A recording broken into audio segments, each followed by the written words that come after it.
All right.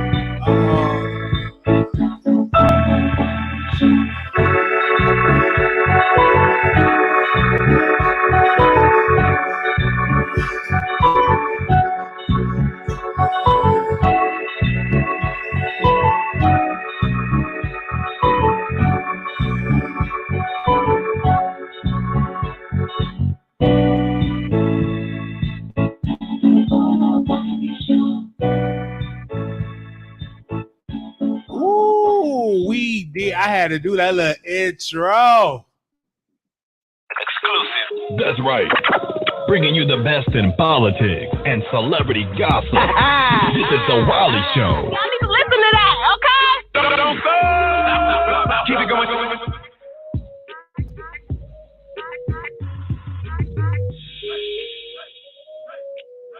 All right. What's up? What's up? What's up? We are live with another episode. Let's get into it. First and foremost, I want to say this.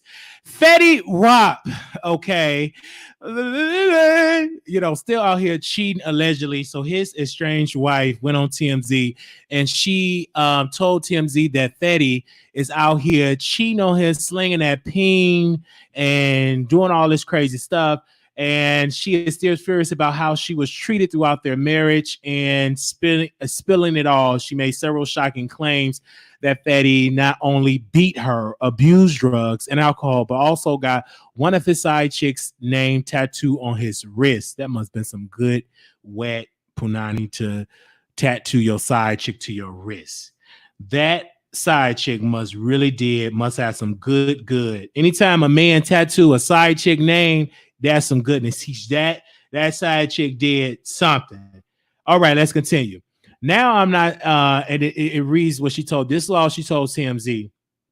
Fetty, however, just couldn't see why she won't make such claims and has denied everything. Now, and she provided some details to support her claims. She said on New Year's Eve, Fetty traveled to the Bahamas with a woman whom he's been having an ongoing affair with.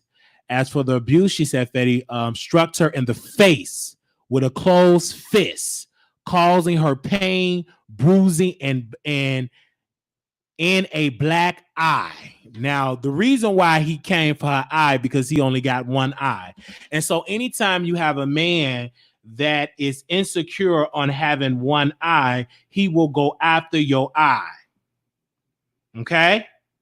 So with me, that to me is so crazy that Fetty Wap is going to allegedly hitting his wife. I don't have respect for men that hit women. I think men that hit women should automatically be sentenced to a boxing match with a man for 12 rounds. I believe that in part of their sentence, if you are a woman beater, you should be sentenced to a boxing match with a man for 12 rounds. Okay? And I believe, and let's see if you can have that same energy like you didn't hit that woman. I personally believe that. I don't have no respect for a man that hit a woman for slapping a woman. And speaking about beating a woman and everything, I had a chance to talk with my godchildren, their mother. She contacted my sister, and of course, she contacted me. And I'm like, what's she contacting me for? I'm like, what's going on? She just contacted me and said, I need to talk to you. And I'm like, okay. What's up? Something going on. I need to borrow $300. I say, you need to borrow $300. Your god kids need this. Your god kids need that. I said, I don't mean no harm. I love my god kids, but I haven't heard from the A word in 3+ years. Ever since I moved to Dallas, I haven't heard from you. Like, what's the tea?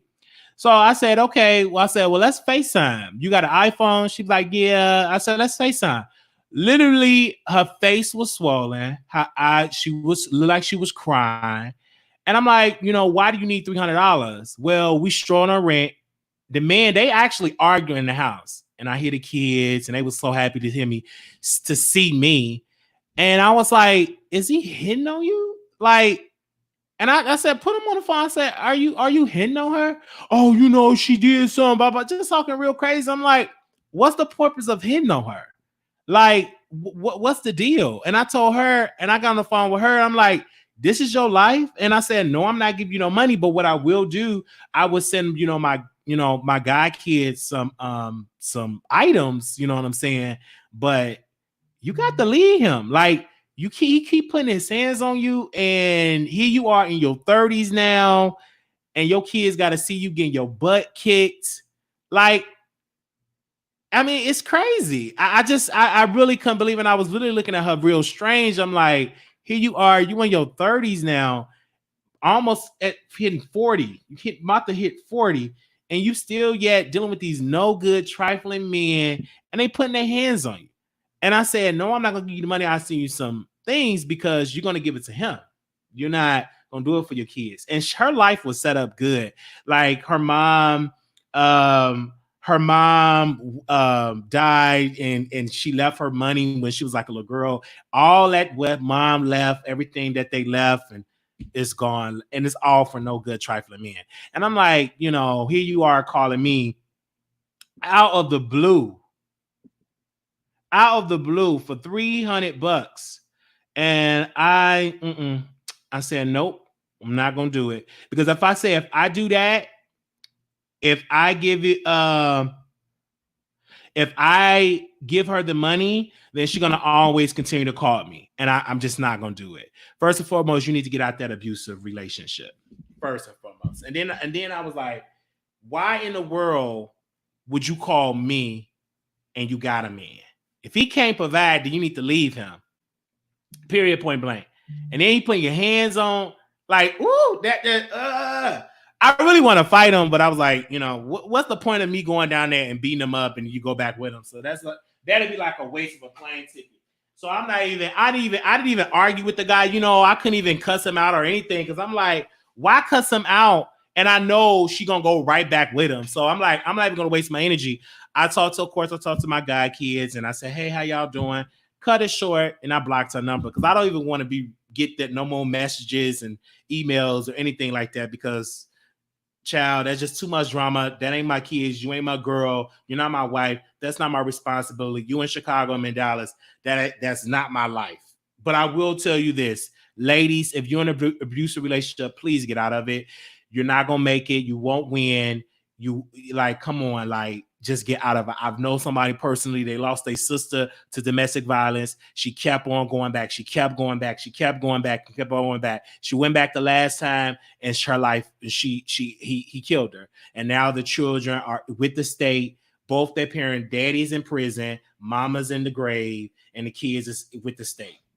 And brother got a drug uncle, which he could have probably taken him, but now he have a drug addiction. So he can't even take his nieces and nephews if he wanted to take his nieces and nephews because now he have a drug addiction. So it's just a big problem, right? And I don't understand men that think it's okay to hit women. I'm actually reading Tina Turner book, right? I'm actually reading her book.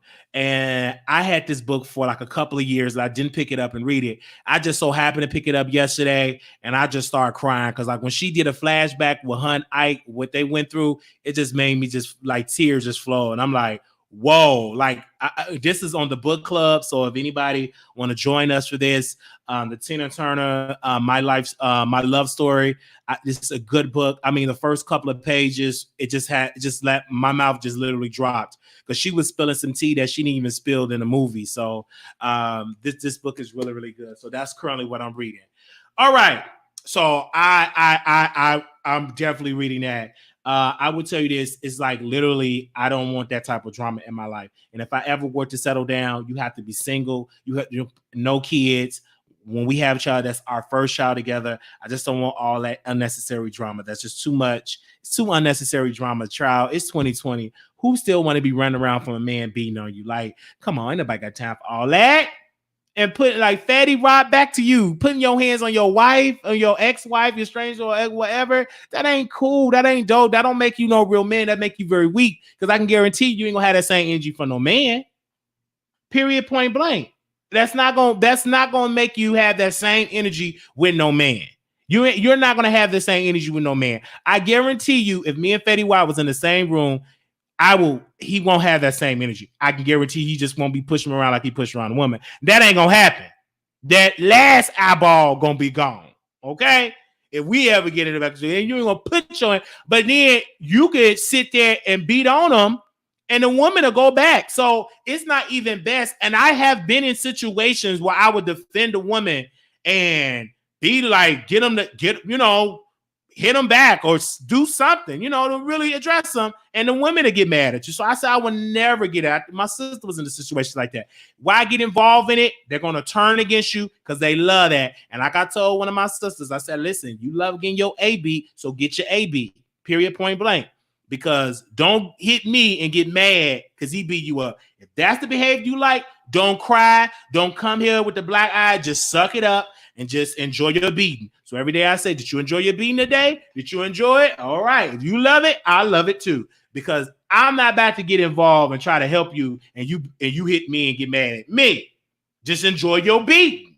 Man, if you love to get knocked out cold and you get dizzy and you seeing stars and somebody is defending you and trying to rescue you and you're trying to beat that person up and get mad at them, just stop doing it. Cease the operation. Don't try to rescue that person. They want to be in that situation until they ready to leave. No matter how hard you try, no matter how hard you cuss, no matter how hard you pray, until that woman is ready to give up from that situation, you're going to be wasting your energy because it's hard when you try to insert inside a situation and that woman, she's not ready or she don't want to. It's difficult. And now, unless you got the time and energy to try to rescue her, you go right ahead. I just don't necessarily have that time and energy. But I don't respect a man that put his hand on a woman. I don't respect a woman that think it's okay to beat men. I've seen that before. I've seen a woman hit a man before, like abusive. I'm like, I told them, I said, that woman just slapped you. Oh, that's what she do. I said she have no right to put her hands on. It's some women out here that's abusive too. It ain't just men. It's some women out here that's kicking some men's butt, punch them, biting, burning them, burning up their clothes. Like, that ain't cool. That's not cool. And that's not healthy. If every day you wake up, your woman punching you or she punch you or slapping you in the gay community, domestic violence exists. I've seen people that been in relationships, big as me, getting their butt kicked, or some people that's quote unquote a bottom getting beat up by their man. It was one man, he posted on his Facebook, the man cut his arm and it was a nasty cut. They dragged the man because they was like, we told you, get up out that relationship. That's not love. But the more you talk to him, every other post or every other month, he's in a hospital for an injury because his boyfriend have hurt him and ain't nothing you can do. I tried to intervene, tried to talk, went over there, tried to get in his head. He didn't want to hear it. And I say, nothing I can do. Another month, I went on my post. He's back in the hospital again for another injury. And I sent him a DM. I said, how many more beatings are you willing to take until you say enough is enough? You are back in the hospital. He is going to take you out if you don't leave. You're getting warnings after warnings after warnings. And one more time, you might not make it to the hospital, right? So stop it. And then these people be posting it on social media. So you can't say, well, don't judge that person. You post it on social media. Guess what? We will judge you. We will talk about you. It's because you're posting it online, meaning the public is going to talk about it. Period, point blank. They're going to talk about it. So you cannot say that, oh, Wiley, don't judge them. You don't know what they're going through. Yes, you do, because they post it every other post on social media. You can only, when people say stuff like that, the main thing to counter that argument, but sis, bruh, you posted it for the world to judge you. You post it because Facebook asks a question, what's on your mind? You posting what's on your mind, you posting your business. So the public going to judge you. I can't get mad if you talk about my business when I put it out there publicly, right? Speaking from experience. If you posted it on Instagram, people going to take it, they're going to talk about it. Period, point blank. And that is quite of embarrassing when you're getting beats, especially as a man. It is kind of embarrassing as a man getting beat. That's why a lot of men don't go to the police, because it is embarrassing. Police also kind of laugh at you, especially if I go to the police and be like, oh, my boyfriend hit me, punched me in my eye. That's kind of embarrassing, because they're gonna be like, you're 6'2". You can't fight. They're gonna probably laugh at you. They probably gonna laugh at you. So that's why a lot of people don't necessarily get into report it to the police that they same-sex partner have been beating them. So that's why a lot of times you really don't get it. Now, I had to get that out because somebody need to hear that message. Because there's somebody out here that's getting their butt kicked and they think it's okay. And it's not okay for you to get your butt kicked. I don't care if you're on Facebook dragging me, talking I got 2 viewers, you're watching. But it is not okay for no man to be putting their hands on you. It's not okay.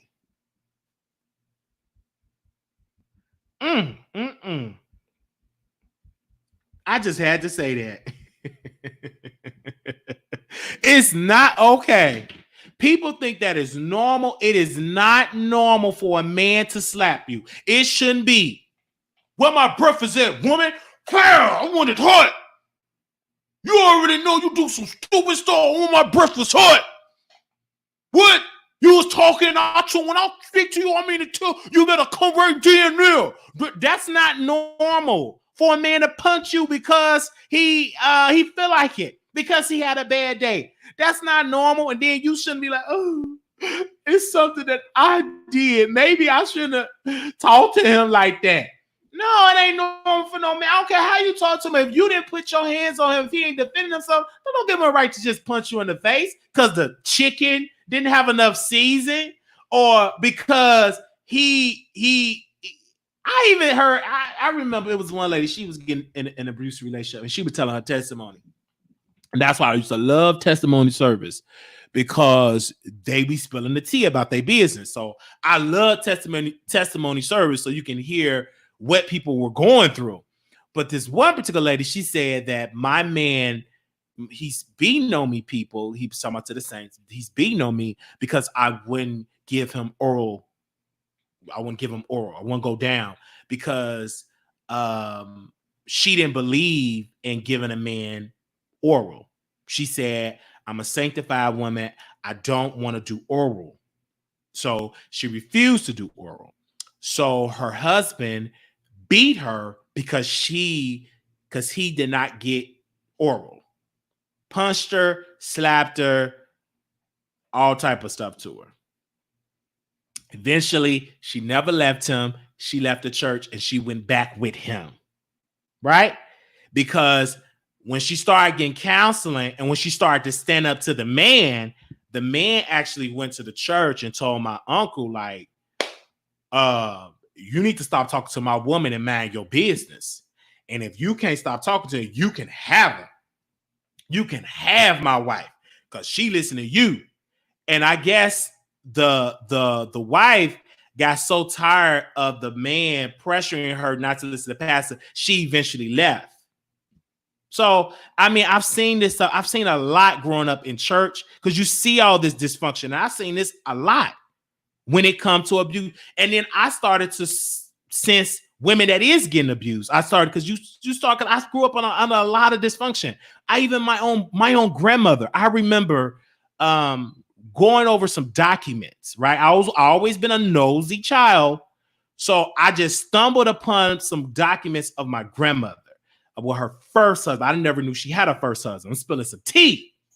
And I read the documents of her getting a divorce, and I read some court documents that the night of her wedding, her husband beat my grandmother, beat her so bad that her father wanted to end the man's life.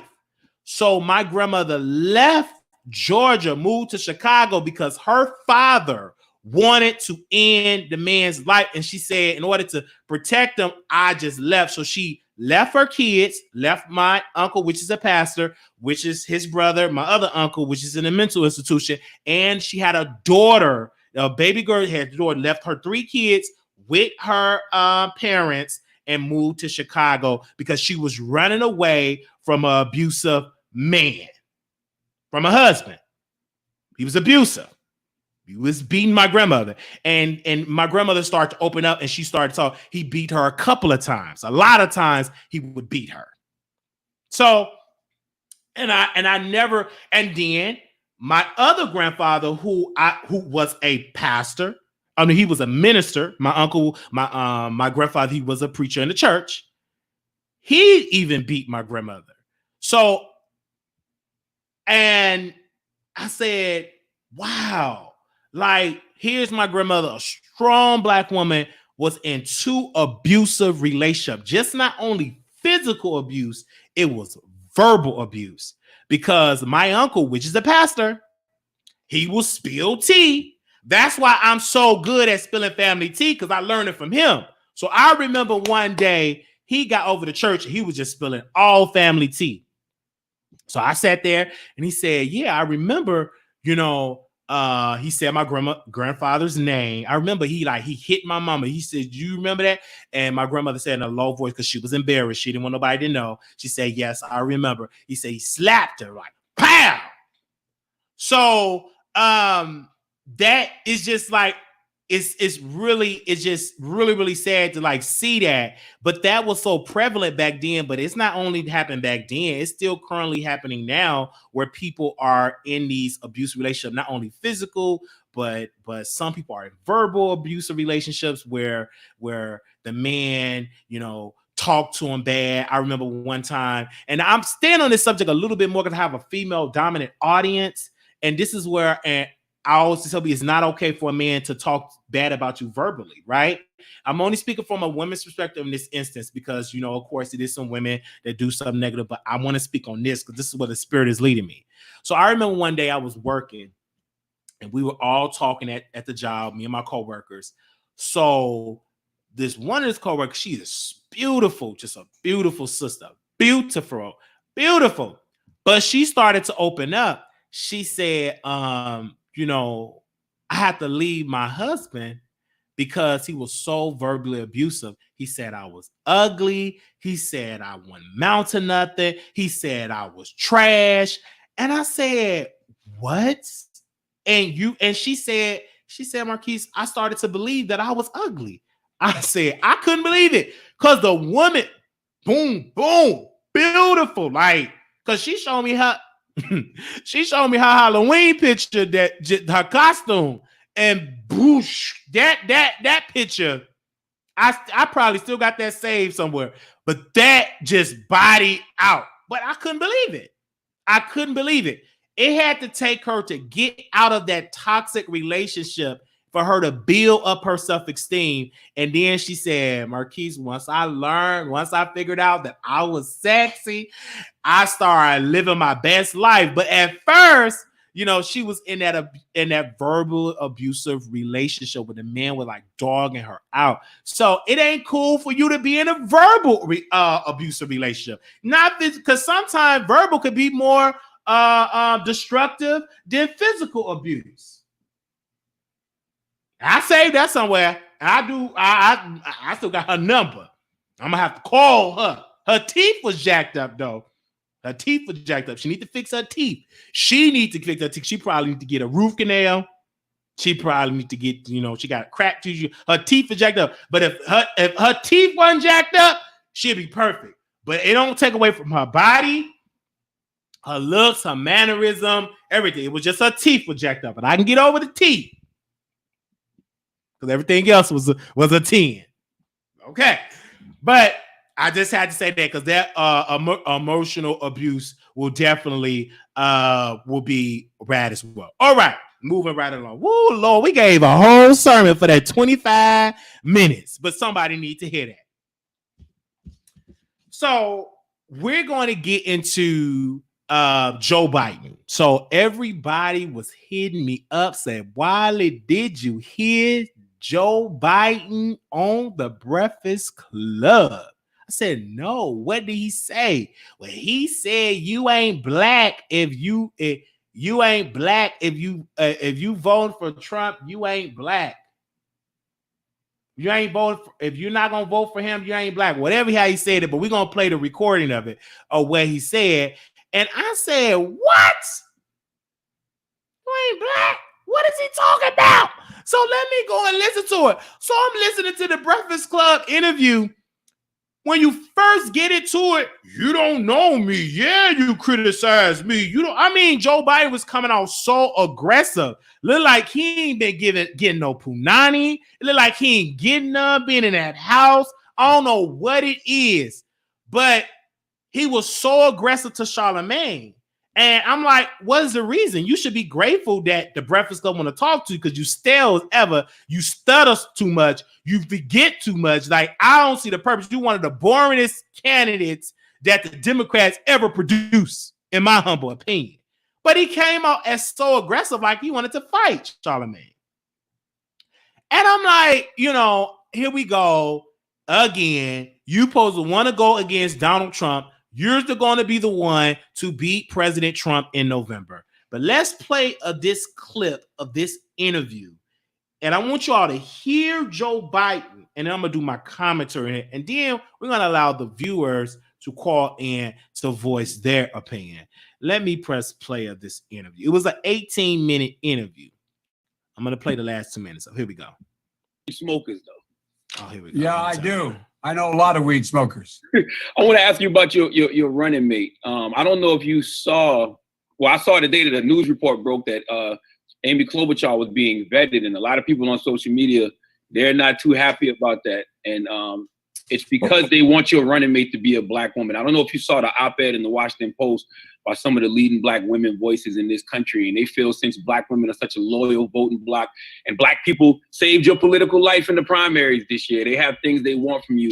And one of them is a black woman running mate. What do you say to them? What I say to them is that I'm not acknowledging anybody who is being considered, but I guarantee you there are multiple black women being considered. Multiple. Well, Thanks so much. That's really our time. I apologize. You can't do that to black media. I can't do that. Okay, and I want to pause right there. I'm going to rewind. You're going to hear a person on Joe Biden's team cutting it off, talking about we cutting off. It's too much time. I've never really hear that on CNN. I've never seen it on MSNBC. I've never seen it on any white news organization where a staff member interrupts the interview talking about all times is time up. I thought that was very disrespectful. It wasn't classy, and it was disrespectful to black media because I would have gave it a pass if you would do that in every single interview. CNN, MSNBC, BBC, ABC, CBS. If you have your staff member to cut off Anderson Cooper or Don Lemon or any of these other mainstream news reporters, then I give it a pass. But for that member to be bold enough to say it so with so much strength, time's up, we got to cut it short. I thought that was very disrespectful. The View, I've never seen that on The View, where he's getting interviewed, he's stuttering in every third sentence, and then you say, we got to cut it short, Barbara Walters, or we got to cut it short, Whoopi Goldberg. We ain't got too much time. Let's see what this is what Charlamagne had to say. Let me rewind that back. Black women being considered. Multiple. Well, Thanks so much. That's really our time. I apologize. You can't do that to black media. I can't do that to white media and black media because my wife has to go on at 6:00. Okay. I'm in trouble. Listen. Ain't talking about his wife have to go on. First of all, your wife is not running for president. You, Joe Biden, is running for president, and you obviously think, because you sitting up in that house thinking that you got the black vote Just like that. Because during this interview, I really got pissed because he kept bragging, yeah, for 40 years, black folks really voted for me at high numbers, even higher than Obama. Don't underestimate Trump and think that you're just going to win because of Trump. People hate Trump. They automatically going to vote for you. Don't just depend on, and I think whoever you're talking to, they're giving you they're giving you bad intel.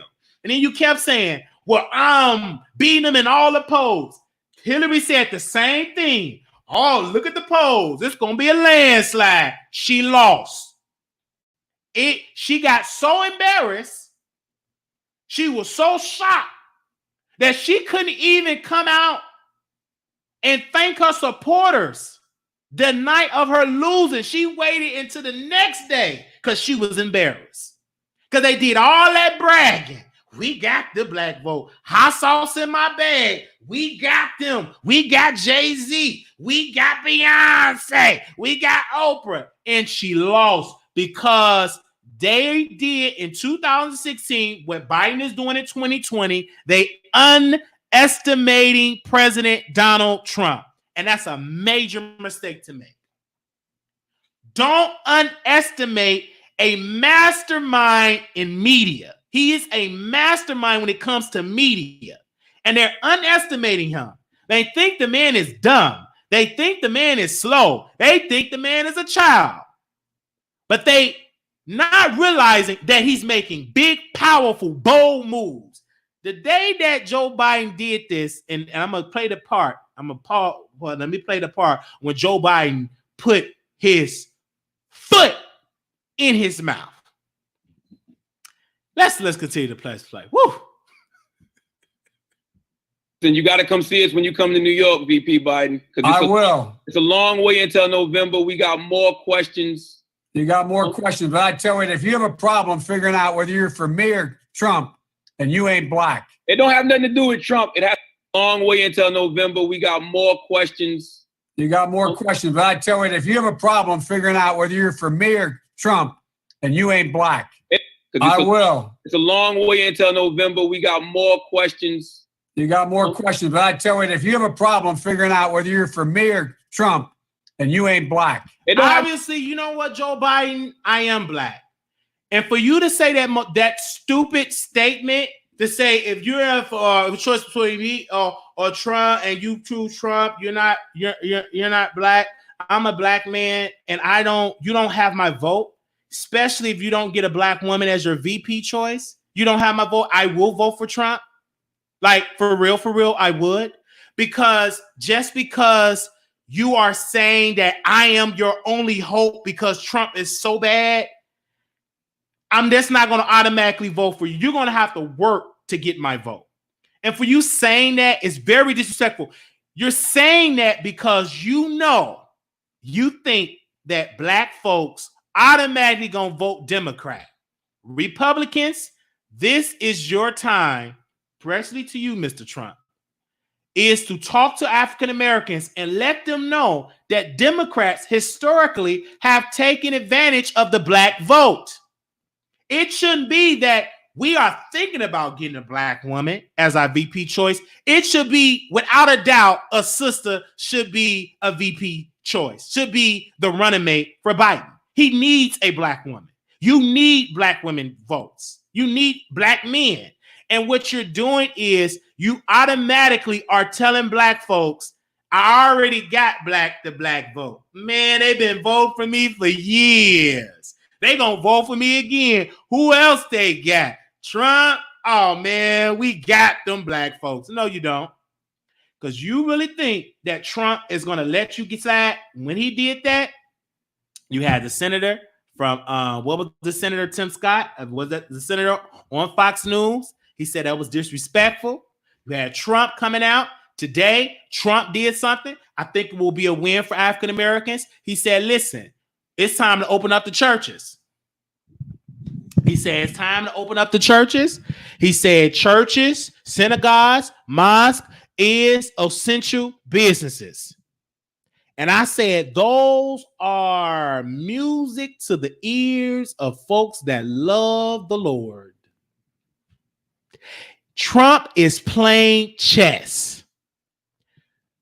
Biden is playing in the 60s and think that black folks, since they voted for years, they're going to vote for me again. He's underestimating Trump. Trump got months to market to the black community because Biden is a terrible choice for Democrats. He don't know. He stumbles over. He's a bad candidate. He lost. This is his third try to become president. And I see why he never was taken serious. He's a terrible candidate. He don't have that charisma. He don't have that talent. And Trump, I definitely believe that Trump will win in November. Because what the Republicans is doing, they're already saying we do not want vote by mail. What the Republican strategy is, go to the polls. If you can go to Target, you can go to the polls. We don't want vote by mail because it's going to be voter fraud. No. So what they want, what the Republicans going to do, of course they're going to, I know y'all going to suppress the vote. Because you're going to make it hard to go vote. Y'all going to make limited voting locations, have them lines really long, and it's going to be a fear going to be coming out. People think Rona going to be back. It's going to be a lot of fear stuff coming down, and it's all going to be to deter people to go to the polls. Biden is doing a terrible job because he just in the house kicking it. He in the house kicking it. To him, he ain't really running for president. He automatically think that he's thinking about his inauguration. Where he's playing it right now, the inauguration ball, who's going to sing when we do the first dance. He's already planning his strategy to win. Trump is planning, he's campaigning. Trump is out there with no mask on. He telling the media, I did have on a mask. I'm not going to put a mask on now because y'all want me to put on a mask. I get tested and everything like that. Trump is campaigning. He had black folks all around him. They were social distancing, talking. One black sister said she was on the medicine and the medicine helped her. He's campaigning. And he is letting the American people know that I'm leaving the White House and I'm going to campaign. Come on, open America back up. Biden, well, I'm listening to my governor. My governor says social shelter in place. He ain't thinking. He think this is a campaign season. Rona or no Rona, this is a campaign season. The campaign is no pause with the campaign. Trump tested out. He listened to his health advisors and he said, okay, let's close it down temporarily. But he knew I gotta open up this economy before the summer hit. These people need to go back to parties. They need to go back to the clubs so I can get my base and go back and rally in these arenas because that is my key to win. I got to be able to campaign with my Make America Great people. I cannot connect with my folks in the living room at home. I connect best with them when we in the same room and we can express how we really feel about America and how great I've been doing in America. That's what Trump wants. That's one of his key strategies. He's not going to keep America closed. Even if it is another way, he's going to keep it open because he knows it is best to keep this country open if I want to win a re-election. So he's playing chess. Biden, he at home chilling. He think he automatically going to win. And if you don't get a black sister, you're going to lose. Because what Trump is doing, Trump is campaigning. And he's marketing towards black males. His criminal justice, he's have gotten people out of jail, out of prison. He got that sister that he got out of prison. She did a video during the Super Bowl. So, of course, she's going to be out there campaigning to black folks and how she thanked President Trump for getting her out of prison. For a drug offense, she only did. She was in prison because of a drug deal. It was because of drugs. It was non-violent offense, and Trump got her out. So Trump is playing the game. He's playing to win. And what the thing about it is, Biden, you're underestimating President Trump. President Trump is the president, and today they dragged Obama. The press secretary, this new sister, she looked good. She dragged Obama. She said, since y'all don't want to ask no questions about Obama, I got a couple of questions. They was posting the questions on the screen. These people is playing to win. Democrats, they too busy shelter in place. The Biden, he's shelter in place. He's worried about what his wife got to do. He ain't worried about winning. He talking about black folk voted for him for 40-some years, 50-some years, and everything. Then he went back talking about Dr. King, talking about the rise. His mind just went all the way back, and he think that's going to make him win. Him saying that statement, Trump, that's a win for you. That you can play that commercial. You can play that attack ad over and over and over, because all you got to do is plant that seed to the black community that that Biden is really not for you. Just stay at home. If they stay at home and don't vote, them historical numbers, if black women feel like they have been betrayed and they stay at home and don't really go out and vote, Biden, you have a problem. They are demanding that you pick the black woman. Not Amy Klobuchar, whatever her name is. They don't want no Amy Klobuchar, whatever her name. They don't want her. They want a black woman. And if you don't have no black woman, you're going to have a problem with black women because they're going to feel betrayed. And if you lose black woman, you will not win in November. Because black women holds a very powerful stake in the Democratic Party when it comes to voting. Even though y'all don't do a lot to appreciate black women, if I were the Republicans, I would offer more powerful positions to black women in the Republican Party. I will cater, even if you won't get them as the big will, at least try. This is a business. The press secretary dragged Obama to straight, and it shows she did drag Obama because they know we have to drag Obama because the Democrats, their secret is Michelle Obama and President Obama. They're going after President Obama first. Then they're going to start their attacks on Michelle Obama, coming after her and try to deter her public image. But one thing about Michelle, she really haven't gotten involved into the politics part of it. But Obama have. So Trump don't like to be embarrassed. So Trump is letting his staff know that we're going to use this White House. We're going to use this megaphone to get these people together. I might not be able to do a rally with my folks, but I can do a rally in this press, this press conference, and he's definitely been doing it. And I saw that press secretary, and I was like, "Whoa, they plan to win." And then what did the Democrats have? Oh, we got to go. This is Joe. Let me see what Joe Biden had. Let me see what Joe Biden had to say. Lord, this man, he just his age is really showing. Lord bless his heart. He need help. You got more questions, but I tell you, if you have a problem figuring out whether you're for me or Trump, then you ain't black. It don't have nothing to do with Trump. It has to do with the fact I want something for my community. I would love to see Take a look. Exactly. Look at my record, man. I extended the voting rights 25 years. I have a record that is second to none. The NAACP has endorsed me every time I've run. Come on.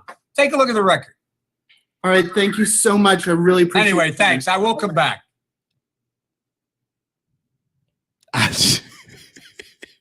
This Biden needs some punani. I don't mean no harm, but he ain't getting none at home. He needs some head. He too uptight. He ain't getting none at home.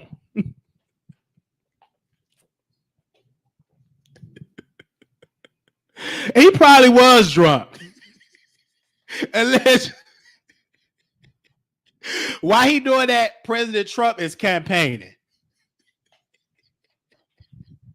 Why he doing that? President Trump going into plants with no mask. President Trump, press secretary is dragging Obama.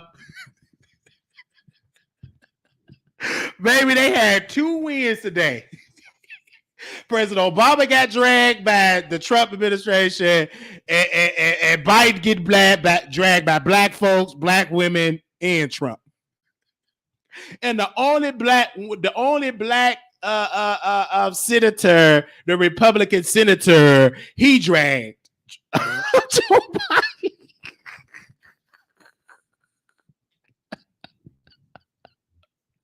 Then Fox News, then they started to get a number, and I didn't even know Trump got what was the number? 1.5 million black people voted for Trump. 1.6 million. That's a lot of people.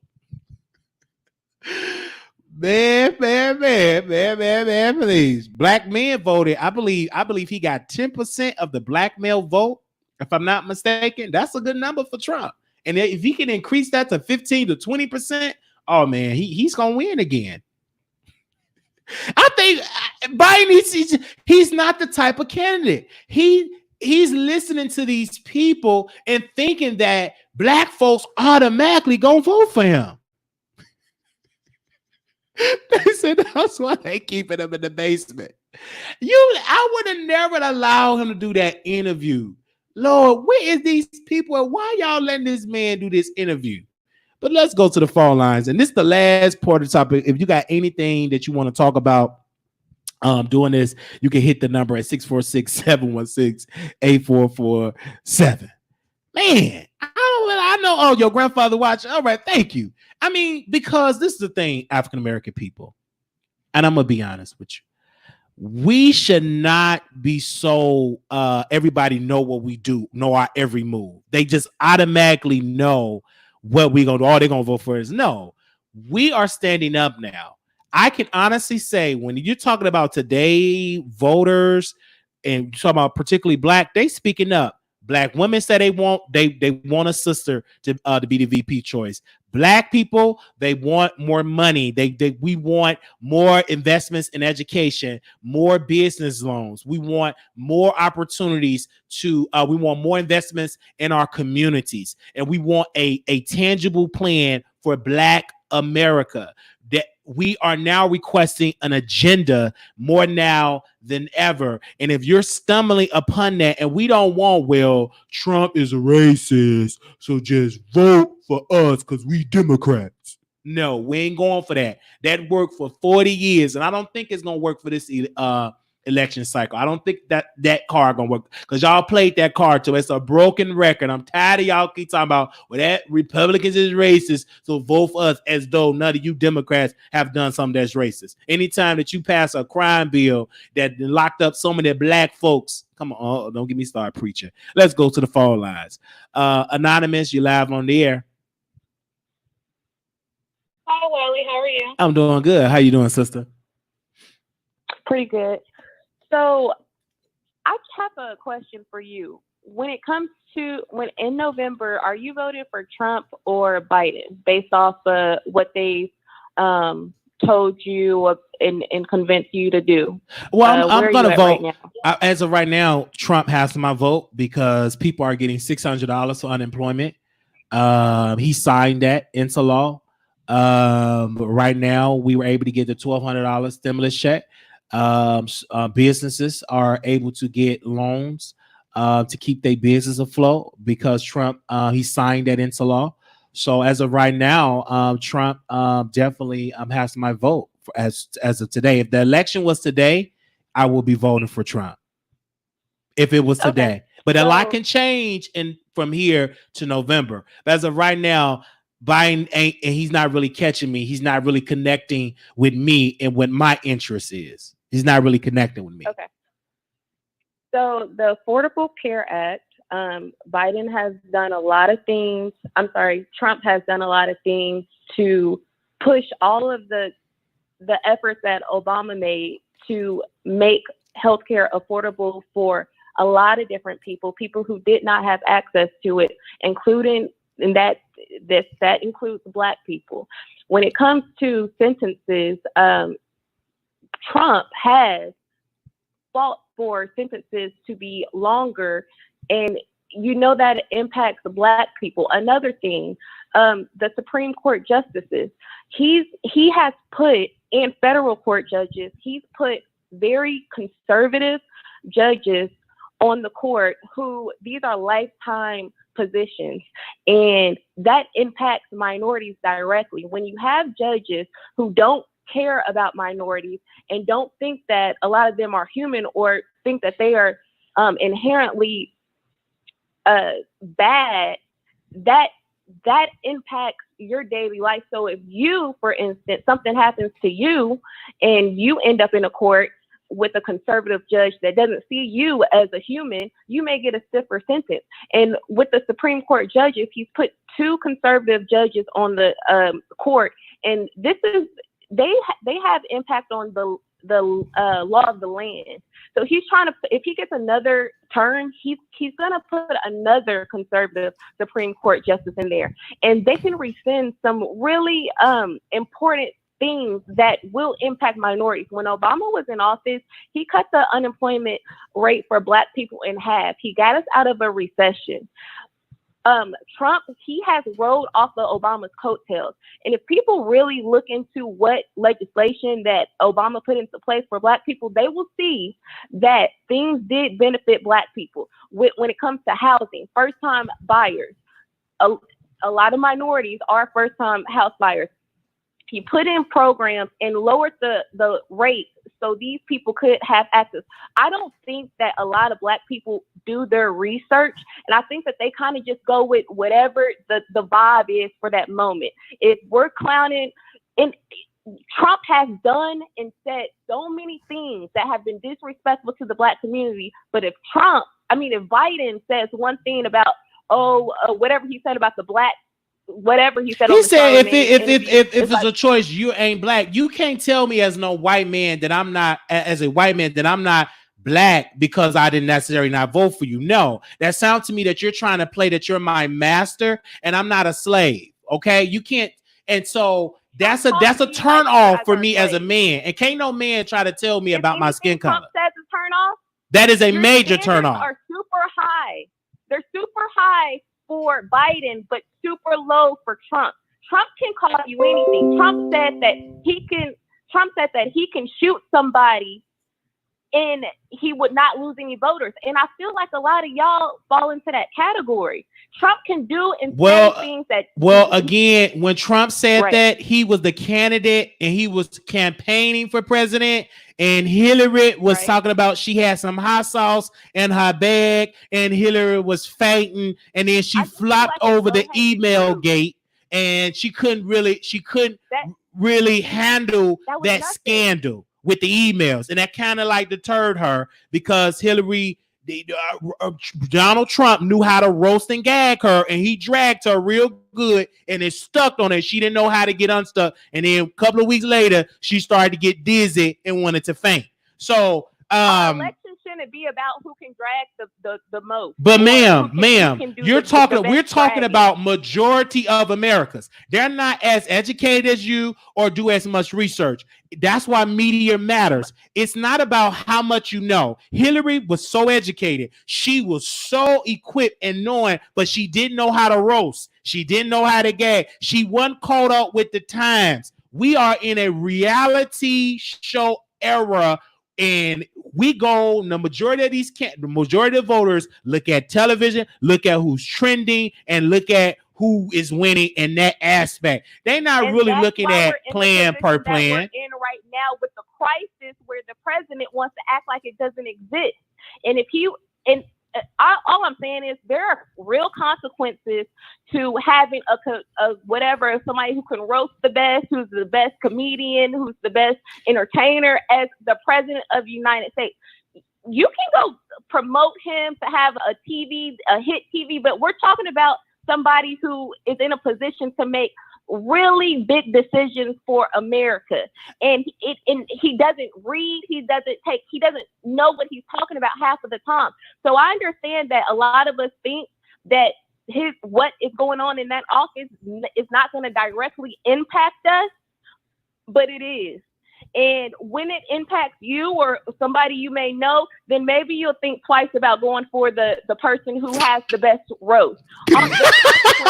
Right. Okay, Carla. I feel you. But what I'm saying is we're talking about campaigning and winning. You're mostly talking about policy once you get there. You got to get there to implement those policies. But if you don't know how to campaign, whatever good ideas that you have is not going to work. I think that Biden is just not a good candidate to get people out to the polls. He's just not one of those guys. He sound like he's sleeping. He's forgetful, and he comes off as being offensive. Look how he did Charlamagne. He came off as aggressive. He didn't come there humble. He came there looking for a fight. Off as aggressive all day, every day. Trump comes off as aggressive all day, every day. He doesn't miss a day. But he's the president, ma'am. He's the president. He did that before he was the president. Exactly. So and it worked for him. Whether he's a candidate or a president. It worked for him. But with Biden, you're coming in. The reason why it worked for Trump didn't have a history with Black America in a sense of policy. He wasn't a politician then. He was just a celebrity. When it comes to Biden, he have a history where he's coming in for, right? He have a bill. He was an author of the crime bill. So people are going to criticize him for that. He cannot act like it don't exist. He was a part of it. And what he did was, and it's going to make it easier for Trump, he started to blame President Clinton, in which you're going to need President Clinton in November. In this campaign to campaign for you, because President Clinton is still popular when it comes to Democrats. So Biden, to me, he did not take ownership of the mistakes that he have made, being a part of the problem of increasing incarceration for African-American people. He did. If he would have got on there and said, you know what, Charlamagne, I was wrong. Maybe I should have looked at the matter more before I put this bill together and put my name and co-signed this bill. If he would have said that, I can see it, but he acting as though like he ain't do nothing wrong. And that's a problem for me. There were Black people who voted for that bill as well. And back in the day, and I can kind of I catch certain vibes from you where I feel like you will stick it to the Black people if you feel like they're doing wrong, right? And not living right. So back in the day when drugs was through the roof, you got family members dying because of crap that's being sold on the streets by Black people to Black people. Don't you think that some type of punishment needed to happen to the people who are doing this? Because one thing, the no snitching policy, Black people, they latch on to certain things that they don't even realize is hurting their own people and can hurt their own people. Now, another thing I want to say, Donald Trump, does anybody care about the housing discrimination case that he had against him for discriminating against Black people? It's like y'all totally forget or don't care to research as much research as you guys will do about Biden or whoever else. Why don't you just put the same effort into doing that research against Trump? I just think that a lot of people think it's a game. They think it's fun. It's cool to have a wild card like Trump in office, and that's fine. But Republicans really are winning, and they get behind. There's some Republicans who don't like anything about Trump. They don't like nothing about him. They know he can't speak coherently. They don't like anything about him, but they like the fact that he can put a conservative judge on the Supreme Court. And that's a lifetime position. And that will impact generations to come. And one of the decisions that they make, which they stamp, is if you get their stamp of approval, it's the law of the land. Like things that like Roe versus Wade. That's something that Republicans want to peel back. Now, if you have majority conservatives on the court, then that very well could change. So all I'm saying is, guys, please do a little bit more research. But ma'am, but thank you so much. But Biden is leading the ticket, and if he cannot get voters to those polls, that will hurt the down ballot. So he's leading, and this is, and if he do not bring enough voters in to get people to vote for their senators, to get Democrats to take over the Senate, and to get Democrats to make sure they hold the House, it will not matter if he's a terrible candidate. And people are not that. People are smarter than that, though. They know that regardless if they want Biden or not, that they need to elect people that will have their interests. And they know that these Republicans, some of the Republican conservatives, do not have their interests. So I'm hoping that even if people don't feel comfortable voting for Biden, which is just a vote for Trump, which Trump gives a shit less about us because the Republicans don't. He's a puppet for the Republicans, and the Republicans do not care about you. Democrats were trying to get us more money while Republicans were not. And the unemployment stuff that you're talking about, they are, if you go out there and look how the Republicans feel about that, they're saying that Democrats are encouraging people to be unemployed. Well, I agree with some of what the Republicans are saying, though, because I personally feel like they have gave some of these people unemployment too much money, because some of these people are getting $600 a week, making more money than people that work like myself full time that I get, and I feel like that's unfair. Why is it that folks that's on unemployment getting $600 a week and people that work a regular job, slaving a regular job, not even getting that much money? So I just think that was a little bit too much. Did that or what? I know what I'm saying is I can understand the frustration, because now, even with Trump now saying that maybe we should put a cap on this, because now the employers are saying come back to work, but they can't compete. That some of the employees don't want to go back because they don't want to lose that $600 a week. That wasn't how the chain of events went. If it's up to Trump, we would have been out working in the midst of coronavirus, and he would not have cared. He doesn't care about not only just Trump, ma'am. You're blaming it all on Trump. Many states wanted their state to remain open for business. Now that it was closed, now a lot of states are struggling to balance their budgets now. The whole economy is just destroyed now. And Trump, pandemic where people are dying. Well, Trump now, he wants the country open. This is one thing. Trump can't lie his way out of this. He wanted the country to be open on Easter holiday weekend. He wanted the churches to be flooded with people. Why?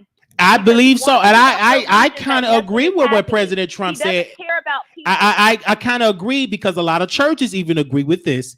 They want the church open because they said the church is an essential business. They said if we can go to the club, if we can go to Walmart, we can go to the gas station and wear masks, why can't churches not be open? This is the best time. And Trump said something that I thought was very powerful. This is one of the best times to have prayer. Gather at churches, and the coronavirus is spread when there's a lot of people around. It's a lot of people that be in these stores too, ma'am. So you have to look at that argument too. It's a lot of people that at these stores too. They go to stores. So why can't these people praise their Lord and Savior? That should be an essential business too. From sitting side by side by someone in a building. It should not. You should not infringe on these people religious freedom. If they believe that the Lord gonna deliver them, and y'all got everything else open, I feel like I can understand and see the point of the church. Why should we be shut down? I'm saying that's another argument, but what I'm trying to tell you is Trump is not thinking about the people. He's not thinking about the people. He wants. If he had it his way, nothing would have closed. So we can. It's a different discussion whether a church should be open or not. What I'm trying to say and lay the groundwork for is Trump wanted everything to remain open. He did not want anything to close because he did not want the economy to suffer. I agree with him. I agree. I see his point, because this is a business.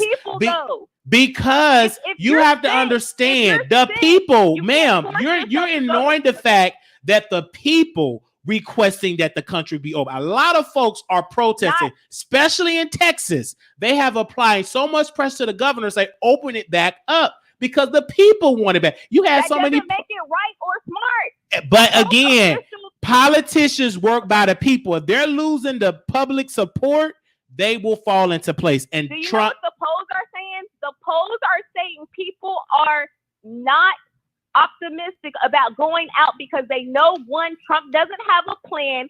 Well, some parts, maybe that's probably like a national poll, but when you look at polls in other parts of the country, they loving that the clubs are opening back up. Even in the gay community, they're welcoming that. A segment of people are. Some of these folks are loving going to the gyms. They happy that they can leave their houses now.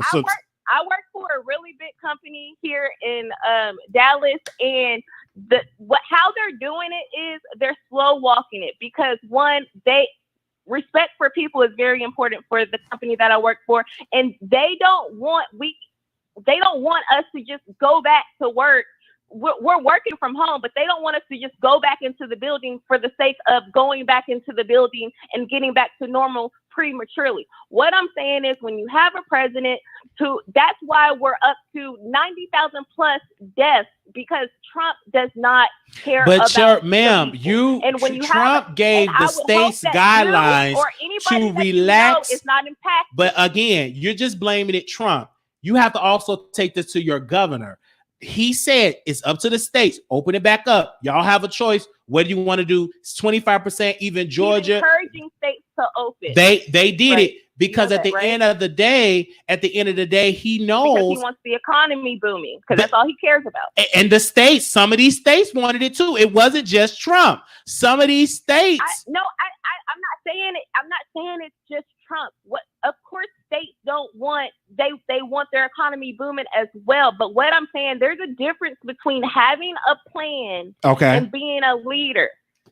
All right. So if you have kids and they want to go out and play or whatever, and you want them to go out and play to have a good time, but if you know there's something outside that may get them, you're as a leader, as a grown person, you're gonna say, hold on, baby, maybe we need to wait. But when you have someone like Trump who's saying, you know what, just go for it. Whatever happens, happens. Death is inevitable. We got to get money. People got to make money. And I want the economy.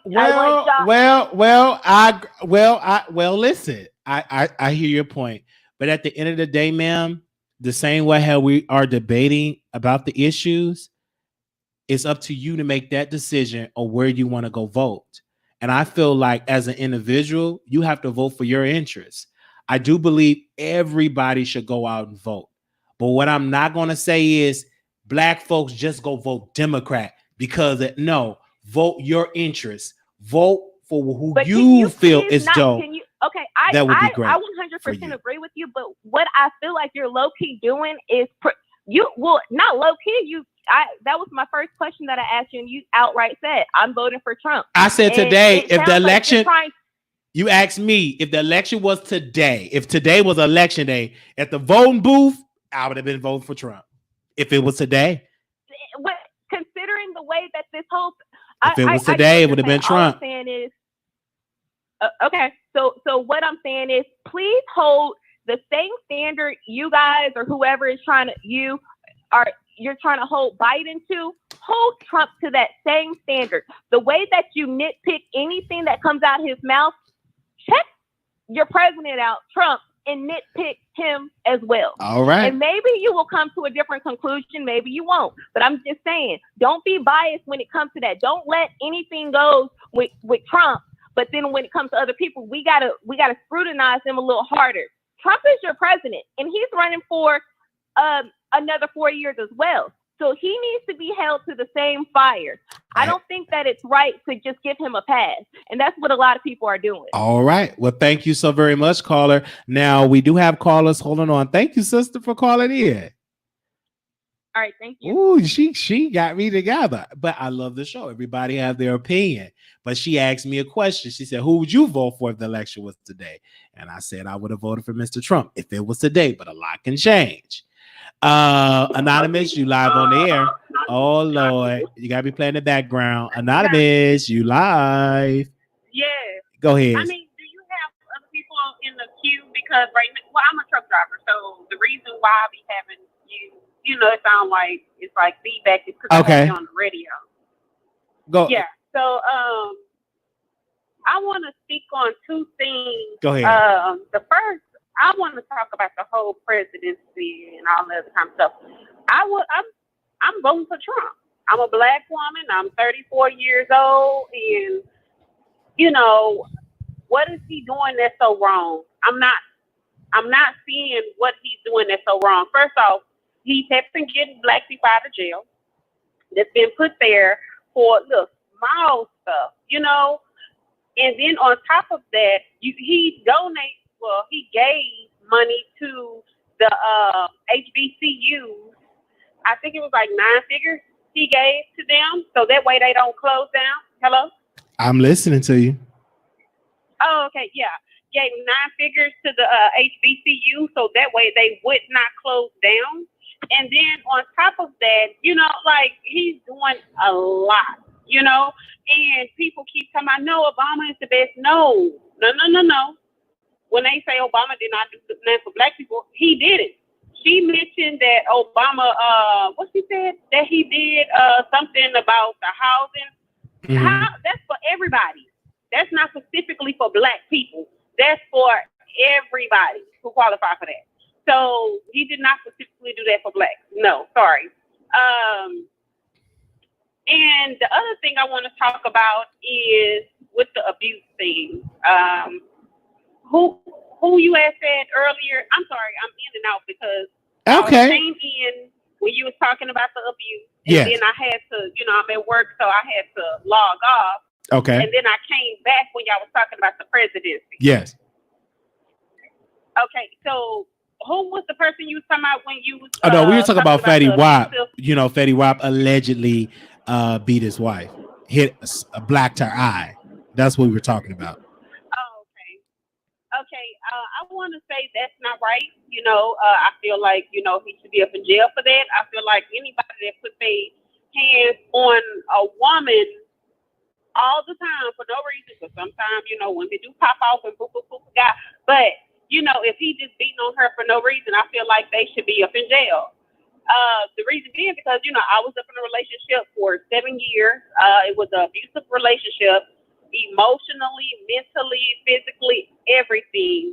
And it took 7 years because not only was I physically getting abused, I was emotionally getting abused too. And even when I did get the courage to leave that relationship, I was still in the mindset that I was still getting abused for years. It took, me having to, not talk to, not be in any relationship and just focus on myself for me to, refine myself again, if that makes sense. I feel you. So, it makes a lot of sense. Yeah, so for like any woman, even if she's hearing this, please leave the situation if you are getting abused emotionally or anything, because, down the road, it literally will mess you up. Literally mess you up. And that's all I want to say. I might call back a little later, but I got to hang up because, I'm driving. So. All right. Thank you so very much. All right. Thank you. All right. The number is 646-716-8447. We want to thank everybody's calling. And listen, whether a person, make sure you have me turn on the background if you're going to call in. That's just to have every right. She says she's going to vote for Trump. And I'm not going to talk bad about her. It's your constitutional right to vote. Okay? So if you want to vote for a Republican, go right ahead. That doesn't take away from your blackness. You're voting for your interests. And if she want to vote for Trump, she should have every right to do so. And we should not discourage that. We should encourage people to vote. But I think the issue is we have been so conditioned to vote Democrat. And then when people say, hey, I want to do something, I don't want to vote Democrat. It's some good Republicans out here. All Republicans is not bad. If you believe that, something wrong with your mind. All Republicans is not bad. All Democrats is not good. Not every single Democrat vote is good for African-American people. Okay, if that's the case, we would have got reparations a long time ago. For Democrats had the House and the Senate. That's the case when Obama got it. We should have been got a check. We ain't get it. All right, Anonymous, you live on the air. Anonymous, you live on the air.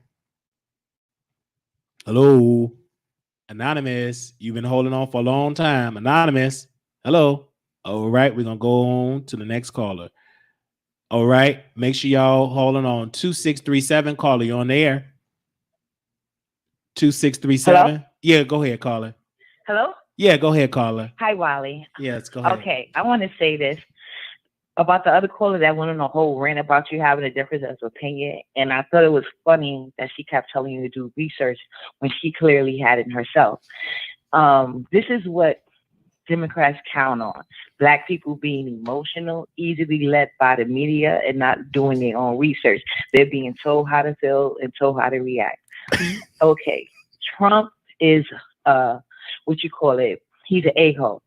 He's an a-hole to everybody, not just black people, anybody who doesn't. He's real alpha, put it like that. Y'all not used to a president like that in the office.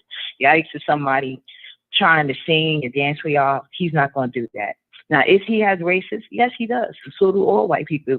It's just how they act on them. And at this point, I want to know, what did Trump do to black people? They was talking about he called Haiti a shithole, which he did.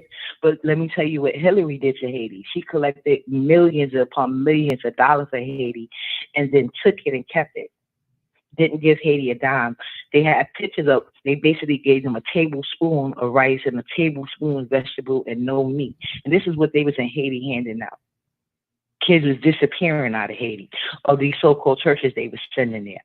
So when y'all start saying, I want to vote for these people in office, just because somebody smile in your face doesn't mean they ain't going to stab you in your back the minute you walk away. And I'd rather have a person where I know where they stand than somebody who's pretending to be my friend. But at this point, y'all become so complacent with the Democratic Party, they don't even feel the need to pretend to be y'all friend anymore. And y'all not even mad about it. Y'all so busy like, he did this and he did that. But when you're thinking about it, what did he do to you? What did he do to you? Unless you're Spanish people don't fight for black people. When we got issues, oftentimes they side with white people. They thought they was white people first cousin. They just got a wake-up call. So while it's unfortunate that their kids are sitting in ice camps, they didn't think it was unfortunate when our children are being shot up by the police. And speaking of that, when Obama got in office, the police shootings against black people went up. The discrimination against black people at work went up. Anywhere black people had authority, they was constantly being questioned because they was mad about who was seen as the sitting boss. Did Obama pass any laws? No. In fact, he came on camera and stated that he's not only a black president, he's a president for everybody, assuring white people who were the ones attacking us. We did not get any special laws put in place to protect us from these type of things. But guess who did? The LGBT community. And everybody got health care. So I don't know why y'all so crazy about Obama. He also bombed more African countries than any sitting white president. Any. I'm talking about back to the first one. So do your own research. What is Trump doing to you to affect you? If he's not affecting you and he's actually helping your family, vote for your interest. If he's not, vote against him. But don't vote against him because people say, oh, he's racist. They all racist. This whole system is racist. That's all I want to say. Thank you so very much, sister. Voice your opinion. Snap. All right, callers call in. And immediately following this broadcast, we're going to be taking it to the mess on Patreon.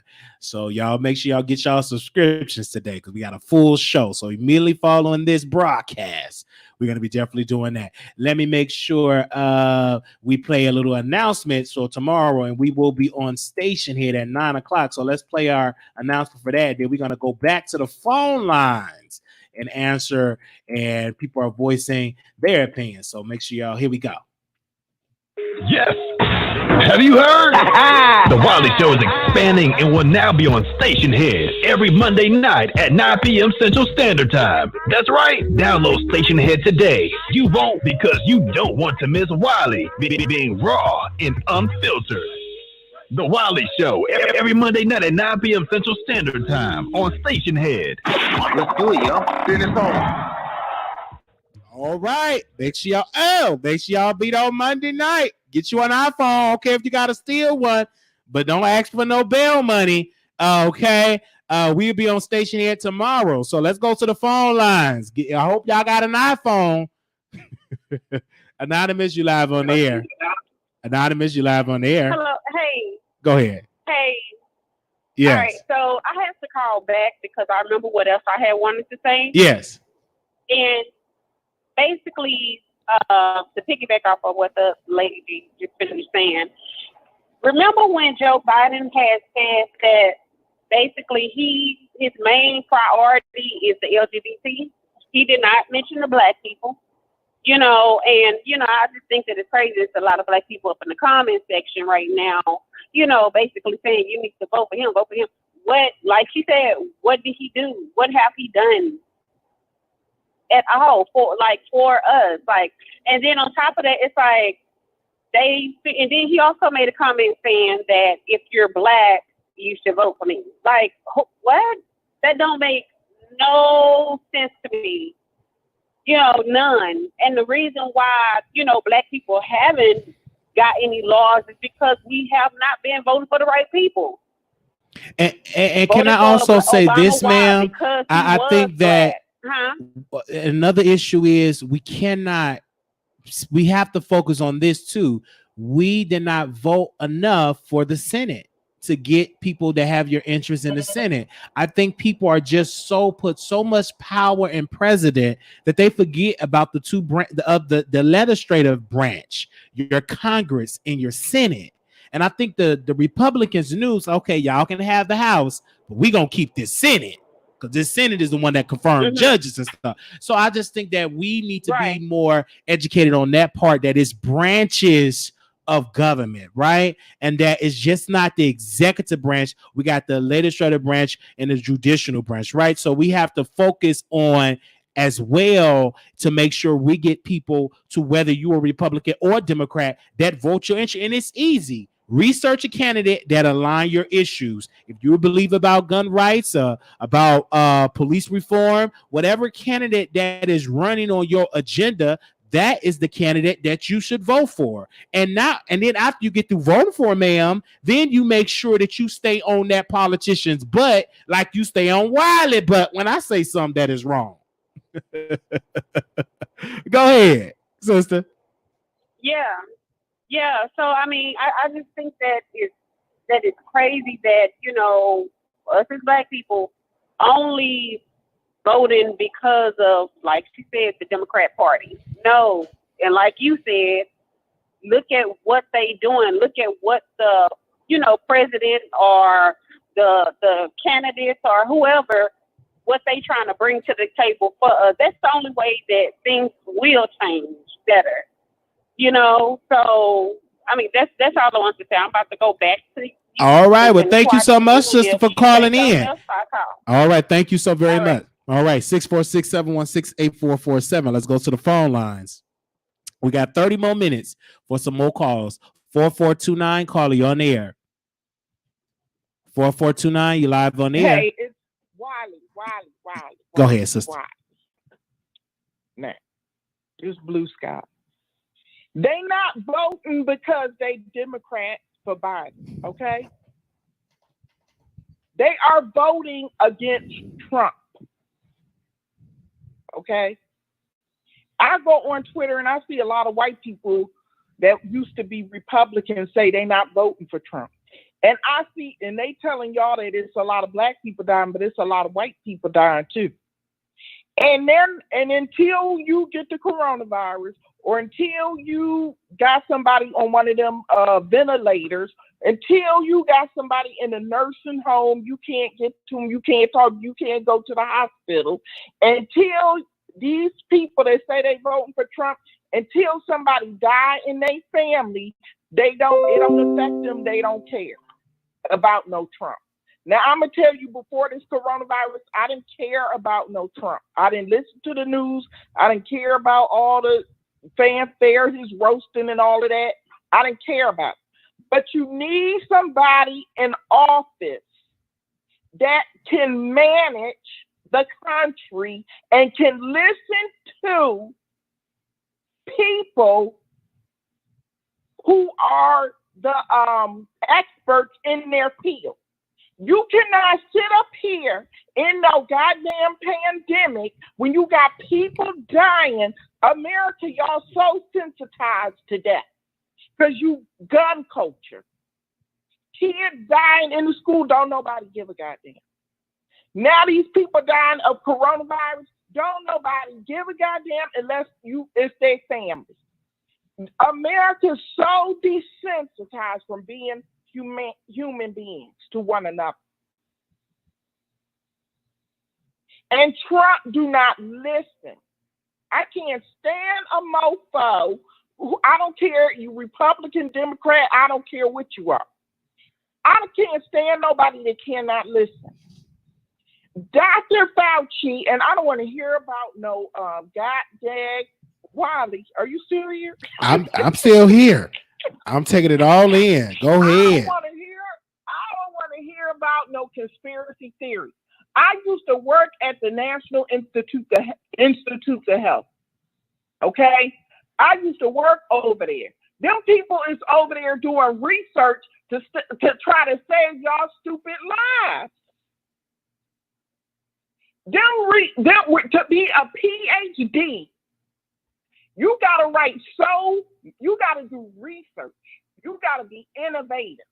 You gotta come up with stuff. And then your peers gotta judge you so hard. I'm telling you, a scientist, most people cannot endure that rigor because they take you through hell. Okay? These people is researching, trying to save people's lives from cancer, AIDS, malaria, all these different diseases. And you got a stupid MF, I ain't gonna mess up your money if I see you some money. You got a stupid MF in the White House that cannot sit down and listen to the scientists who are an expert in their field. Okay?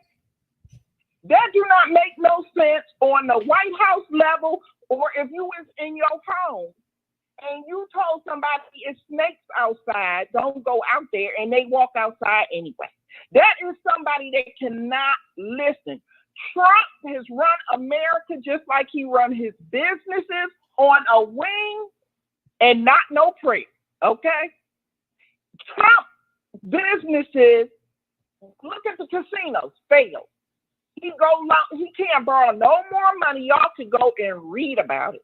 He can't borrow no more money out these American banks. He done filed bankruptcy so many times. He is inept. But Blue Skies. He's always trying to prove it. What is the 3 policies that you're so upset with President Trump on? I don't care about no goddamn policy. Okay. Black people, stop looking for America to do anything for you and get together and do something for each other. If each black person, just like we do with you, Wiley, we believe in you. So we pushing you so you can get where you need to go. So you can go down and grab somebody, a couple more people, and bring up with you. Black people, stop looking for America to do anything for you. But no matter what, I don't care if it was a Republican. We got a Republican government. No, I would say I would add on to that. Can I add on? Can I add on to that? I care. Okay. We have to stop looking, and we have to be demanding and work for change. Stop looking and actually put boots on the ground and actually call these offices, just like you, Blue Skies. We need to be in these politician offices, sign petitions, and when I run for office and stuff, like we have to. You don't need to be in their office. Wiley, that is old school. No. I'm talking about if we're running. Blue Skies. No, the people, listen, the people had a power. Before this pandemic, I always said this, whenever they kill a black man, if all these black people can stay on one accord and they kill a black man and we say we not going to buy with XYZ, we bring this mother effer down, okay? I don't care about no policy because I have the power. If this America run on money. You see what happened when everything shut down. We could do that as black people, shut it down economically, but we can't come together to just go around the corner to Pookie in them house. But exactly, shoot each other. But this is I what don't care about no policy. What I do care about in a president at this time is if they can listen. And they can bring a group of experts together. So if we have a national disaster like this, they can take care of the people. Black, white, brown, pink, whatever. I don't give a damn. I don't need but Blue Skies. So who are you going to vote for? Are you going to vote in November? I'm vote if it wasn't Biden, if it was whoever, if it was Clementine. I don't care. I'm voting against Trump. Woo. That's who I'm voting for. I'm voting against Trump because he do not, like you say, he can roast and gag but he do not listen. When you are running a country like this, and you got nuclear wars, and he got access to the button, and if the military, if his military generals is telling him, look, Trump, don't push the button, but he ain't gonna listen to them. He gonna go ahead and push the button. It's gonna affect all. I feel you on that. All right. Well, thank you so much, Blue Skies. Okay. You ain't vote, but you represent though a lot of black women frustration But I'm not a Democrat. I'm not with a Trump. It's a lot of black women women people that feel that I'm way. for my black people, and then I'm for people in general. Mhm. Okay. Okay. Now, Blue Skies, let me put this question. Okay. Let me be messy though. A little bit. What can Trump do for you to change your mind? What Trump needs to do in these? Nothing, because it's not. He don't have it. Okay. Okay, but what? Okay, let me say this. What do you want? Not have it in him. Let's go further. He do not have it in his soul as a person to listen to anybody tell him anything for his own good or for anybody else. We going basic. This not about no politics or nothing. He is the person he is. You cannot tell him nothing for the good of himself or nobody else.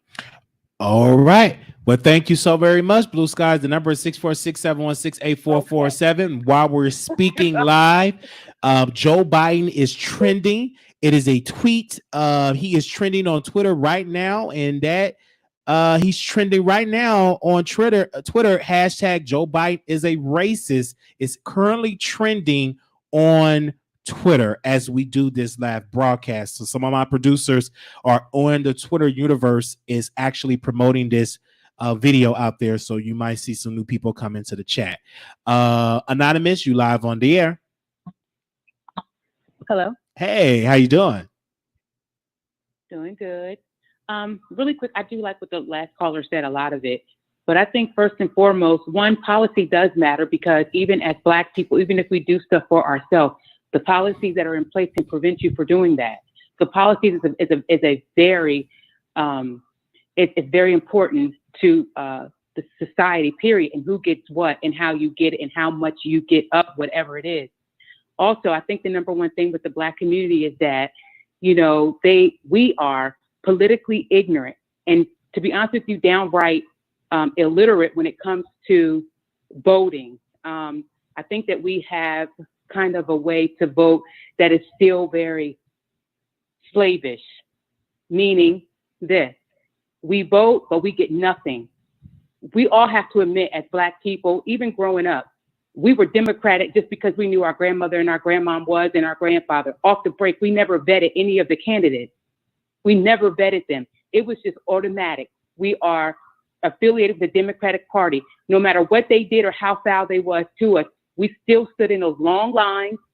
We still, you know, had to fight through voter suppression, intimidation, bullying, and everything else. And we still showed up. When people say that Black people do not vote, that is bull crap. We do vote. Stand out. Yes, we do, but they always do that to us because we are still illiterate. Even though we vote, we do not vote, like you said, Wiley, which is, I mean, on point. When you said you should vote your interest, even illegal immigrants know to vote for and to get something in return. Black people living in America, when some of our parents was working since they were 10 years old, and illegal immigrants can still have more rights than them.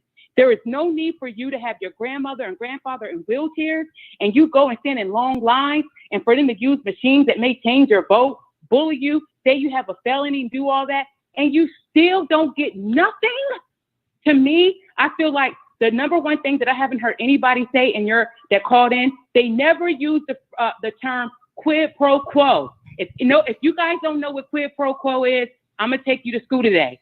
That means that you give me something and then I give you something. If you don't give me nothing, I don't give you nothing.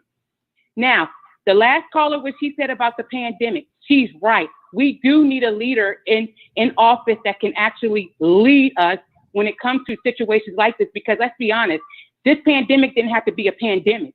You know, if we had the right leader in place, it didn't have to go this far. But there's another side to this. We cannot get caught up in the pandemic. As Black people, we got to remember, there was people out here fighting and talking about, oh my God, the Mexicans, they're putting their kids in cages. They've been putting our Black men in cages. Little boys at 14-year-olds, they putting them 14 years old, trying them as adults and putting them in prison with grown men. Did anybody forget about the Black men that been in cages? And then a caller before that talked about the drugs and the crime bill that Biden pushed through. Does anybody understand what Biden did? There's over 1 million Black men in jail to this very day.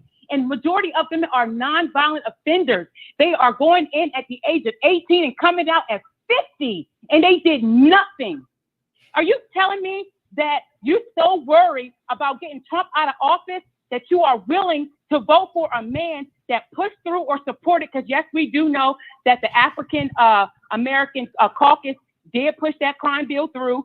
They did write it up, and he supported it. At the end of the day, Biden went on a tour campaign talking about that bill like it was the best thing since sliced bread. And at the end of the day, you telling me that you will actually go out here and vote for Biden just because of Trump after he put millions of Black men? Do you understand that Black people are still suffering behind what Biden did and the Clintons?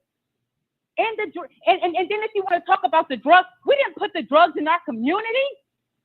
Y'all need to, when you go vote, you need to ask for something. There is no reason to just go vote to get Trump out. You are Black and we are out here dying and we're suffering at the hands of police.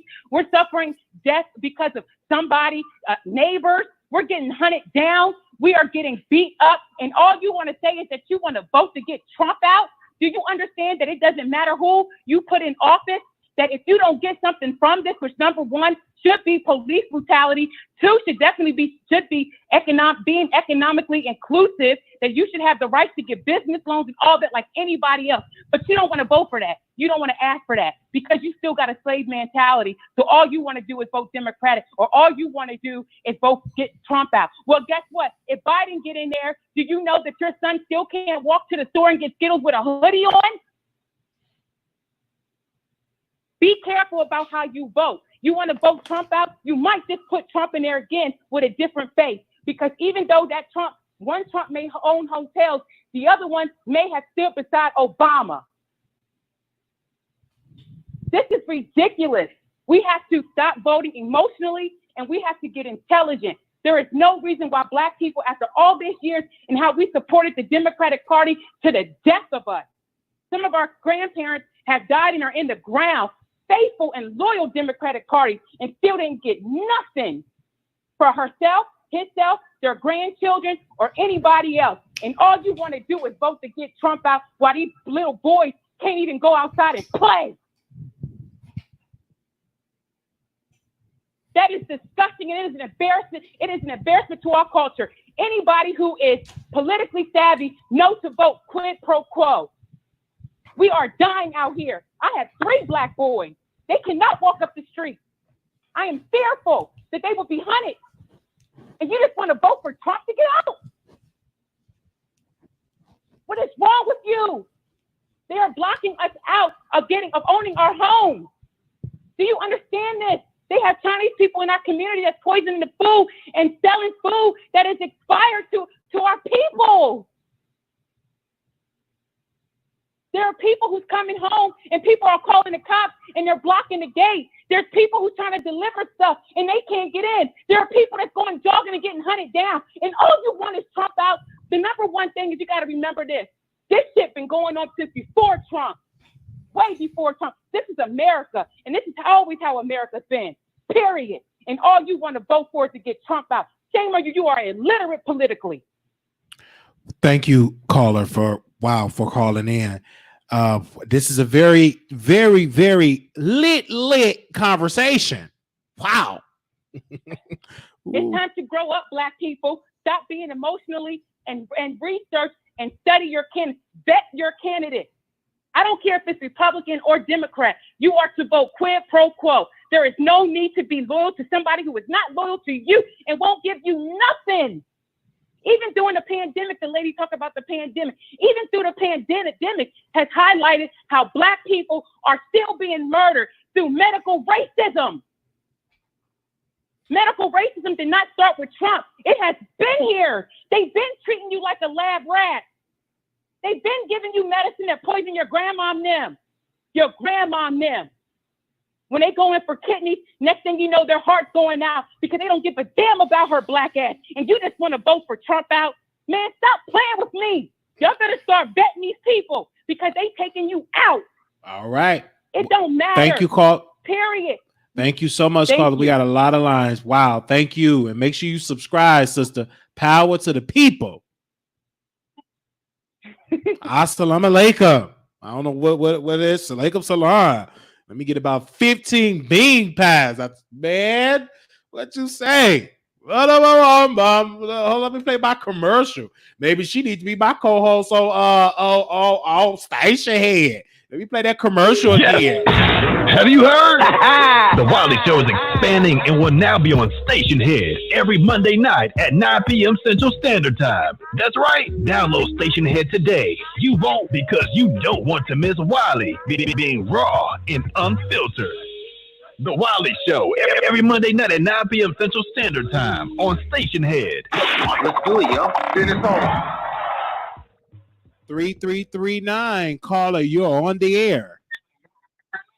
3339, you're live on the air. 3339, last four. I'm sorry.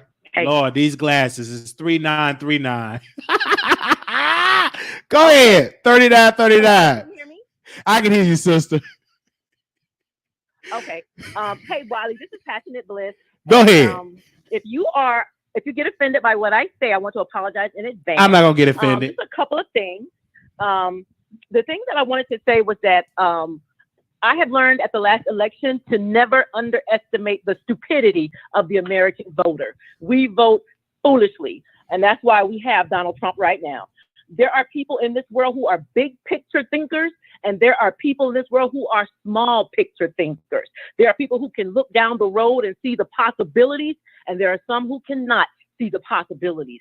Because saying that you're going to vote for Donald Trump shows that you are a small picture thinker. You are impressed by the fact that he gave you a stimulus check. You are impressed by the fact that, they, did all kind of foolish little things.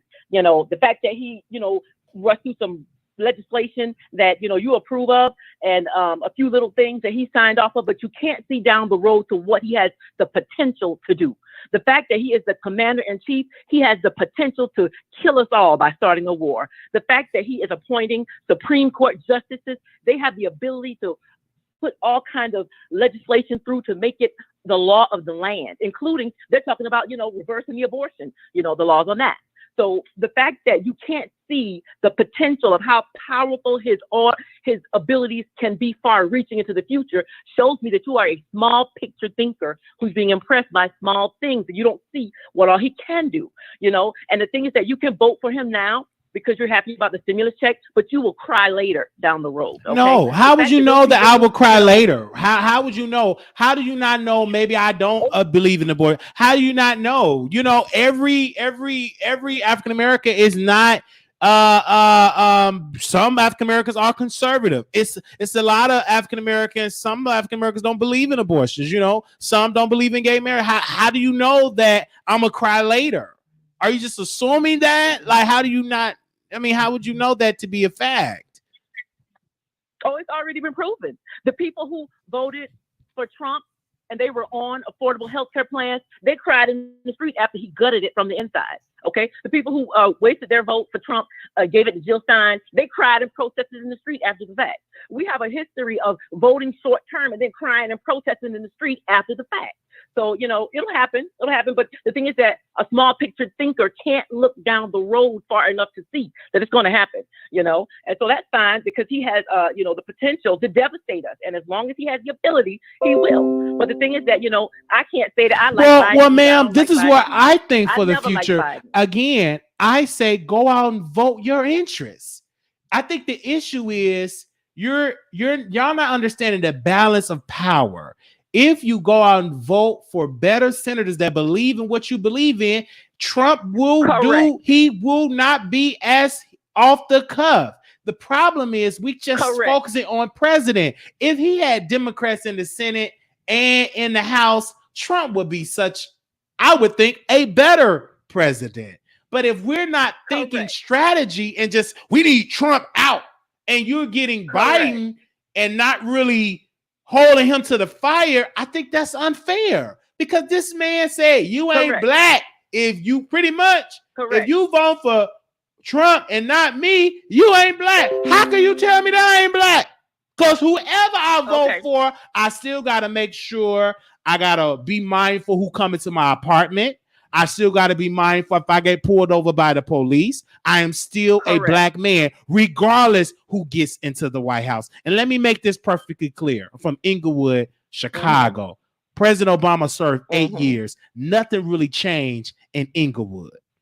Nothing changed. And I remember when President Trump said this, you've been voting for Democrats for a long time. Your schools are no good. This is no good. And I looked in Inglewood and I asked the question, why is it that this neighborhood is still failing after 8 years? Right. Okay. Nothing have changed. So to me, and then I started looking at the local. I said, these are Democrats running the city of Chicago. And the crime is out of order. And the system in the city is broken. And these are Democrats. So I started to say this. They lied to me that said Democrats is all for the people. Not every Democrat is for the black agenda. Not every Democrat is for investing in the black community. Because last time I checked, I was in Chicago. Jesse Jackson was in Chicago. Rainbow Push. Who else was in Chicago? Minister Farrakhan was in Chicago. And the crime was so heavy. So what it started to me is that I've been lied to just to put them in a bubble and say, just because you Democrats, you for us, and if you Republicans, you are against us. And I started to realize, I need to look at the individual instead of looking at the party. I need to see what is your policy for the community and for my neighborhood. And I started to focus on the local level and start questioning these politicians. And then I realized, I said, damn, I said, Wiley, and then myself said, what you talk about, nigga? I said, I need to run for office. These niggas don't know what I need to run for office. Because what I realized, and Michelle Obama said it, she said, I sat on so many tables with powerful people. And let me tell you something, they're not that smart.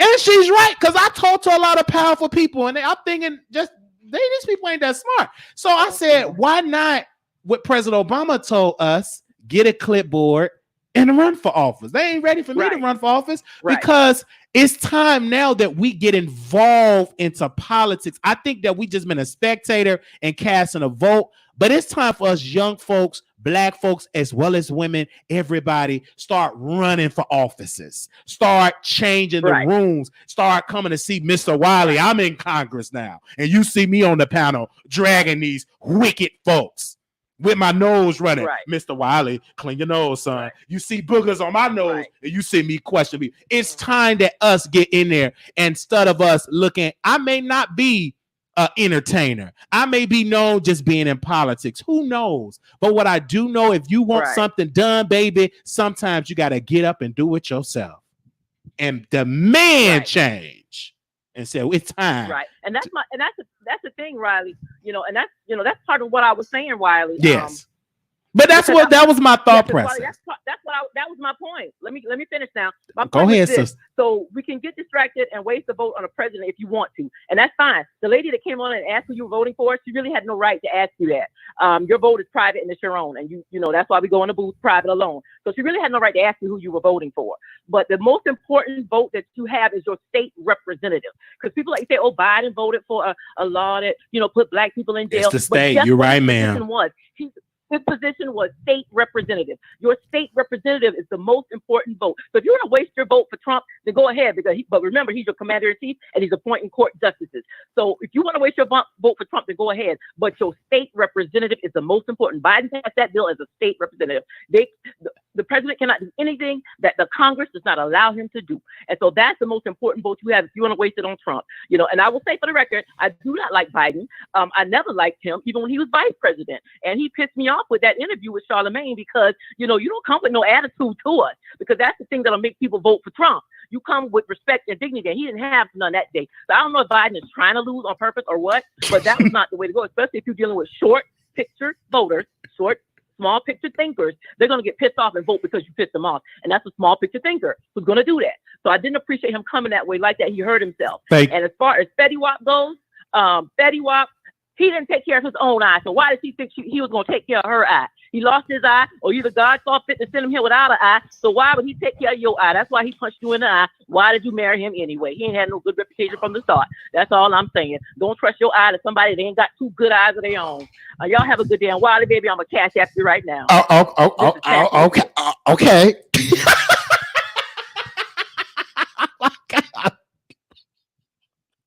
Did she just drag Fetty Wap like this? The views and opinions of these callers do not reflect the host. Please post the disclaimer so I can read it.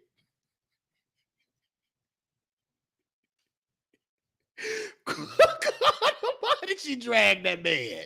She called me a small thinker. She didn't drag me. She dragged the host. Then she did drag Fetty Wap. All right, you better leave Fetty Wap alone. Let's go to the phone line. All right. 5790, call you on the air. 5790, you live on the air.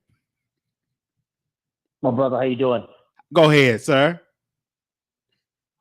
Bilal calling from Chicago. Yeah, go ahead, from Chicago. I saw the interview that the so-called Democratic candidate did with Charlemagne. Yes. The Breakfast Club, and I'm disgusted. I don't even know what else I can come up with.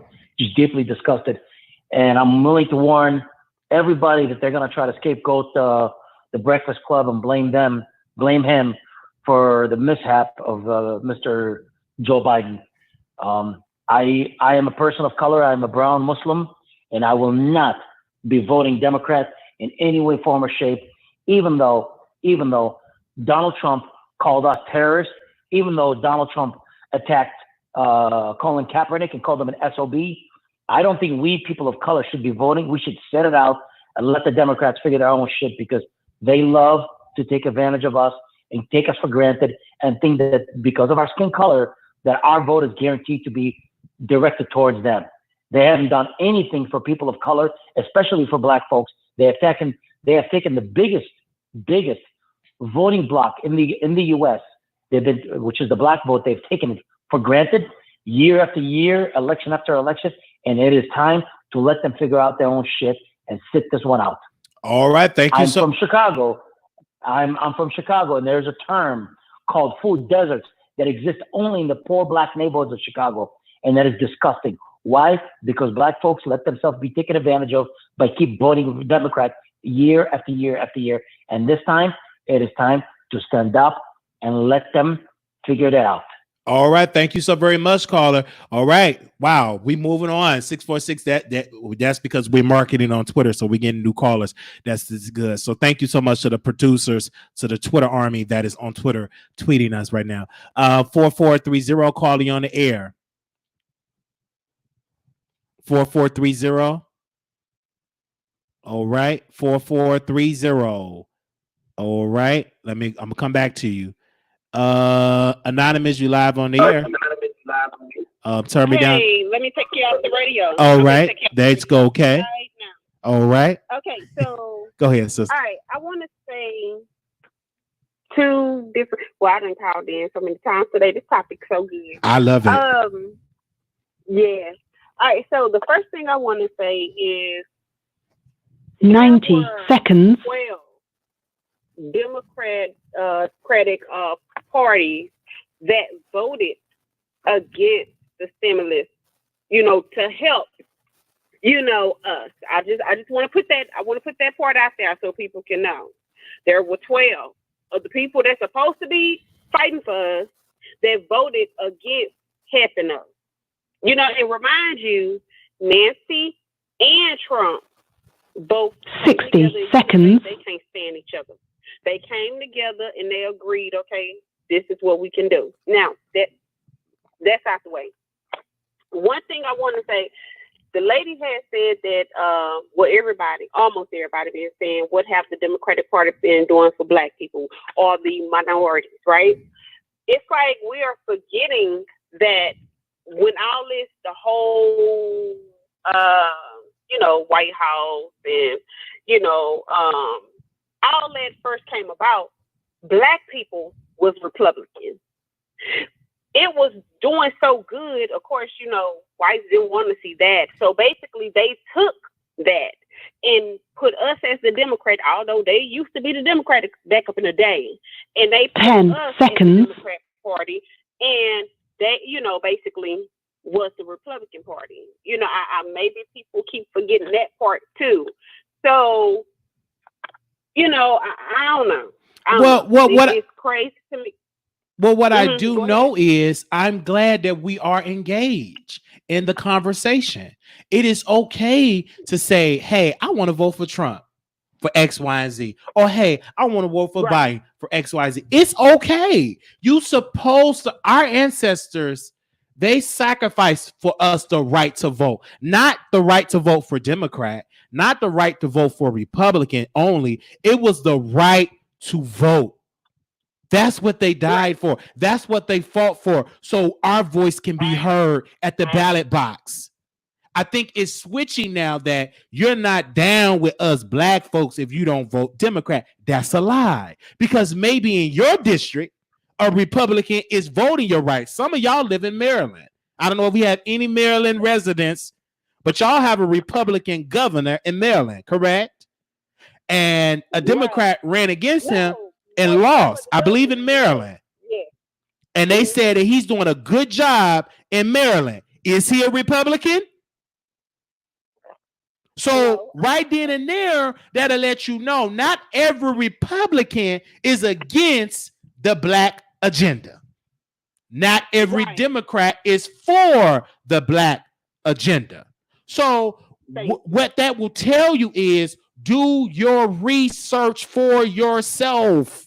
Write a list. Everybody, this is your homework. Write 10 points of what do you want for your family? What do you want your candidate to stand for when it comes to economics in school? Write a list. Then Google and research each candidate that is running in your area. I'm talking about the Senate. I'm talking about Congress, whatever on the ballot, even judges. Research them. So you write it down. So you go to the ballot box, them the folks you should vote for that is agreeing with your agenda for your family, for your community. And then you network with people in your neighborhood and let's have a neighborhood meeting. What do we want as neighbors? So we have to talk to each other. It's really good. This is online. It's really dope. But really, to make it effective, you got to do that on the ground as well. Online is good, another tool, but that real tool that is still out is hitting them streets and networking and talking to people, and you demand stuff, and change will happen because we are living because of that. A lot of us, we're not where we supposed to be, ma'am, but we're not like it was in the 60s, the 50s, the 40s. We have came a long way. We have more work to do. That's why it is important to research the history of the civil rights leaders and the icons and the people that fought and learn from them and say, okay, it's time for us to pick up the baton and continue the fight. It didn't end in the 60s. If we today still have to fight for our rights, and we still have to demand things from our politicians. And if you don't like the politicians, well, damn, see, can you run? If you check to see how you can get on the ballot, and maybe you could become the congressman in your neighbor or the senator, etc. I mean, what was the lady, the congressman that was a teacher? Is it Presley? Ayanna Presley?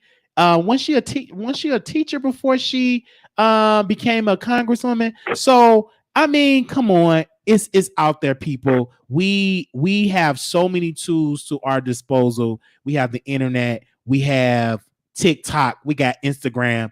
If you got legs, you got arms, you got a brain, use it and go out there and fight for your community, fight for your family. The same way you get on the show and let me have it, have that same energy in your neighborhood.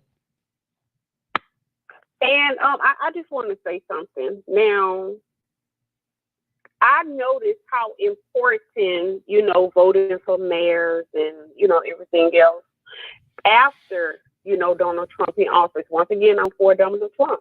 But before then, I didn't think that it really mattered. You know what I'm saying? My main thing was, okay, got to make sure I get a Democratic president, because I was in that frame of thinking. But one thing I want to say, I'm from Houston, Texas, and our mayor, you from Texas, so our mayor is Sylvester. Sylvester. I don't even know if I'm saying it right. Mm-hmm. But Turner, Mr. Turner. Now, before he even became mayor, one thing this man did his whole time, he said, I'm going to change. I'm going to change the schools. I'm going to make sure that we get newer schools, the raggedy roads get fixed, all this other kind of stuff. And when I tell you the day that man got up in office, he did everything and still doing it to this day that he said he was going to do.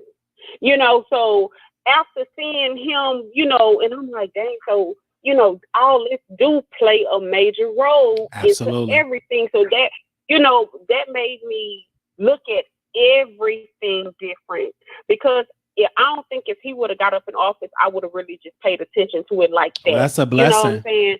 And I think the next step for us is to get rid of this goddamn governor, because he crazy. But you know why, man? I said that when I first moved to Texas, and I said that Texas can be blue. Everybody said, Wiley, you crazy. I said if Democrats will put money in this state and invest and go door to door and get some of these Hispanics that's not registered and have them to be registered and have stuff that align with their principles, you can turn this to blue. Stop saying and speaking deaf. If you invest the DNC, that's your job, and invest in Texas and invest into this state and go door to door and register people to vote, you can change it. Stacey Abrams almost did it in Georgia, but she got screwed because the Secretary of State was running against her, Kemp, purged so many people off the voter rolls. But what did she do? Did she give up? No. She started to invest and started to work with protecting and securing the vote, because it's so many battles. That's why you got to keep on fighting.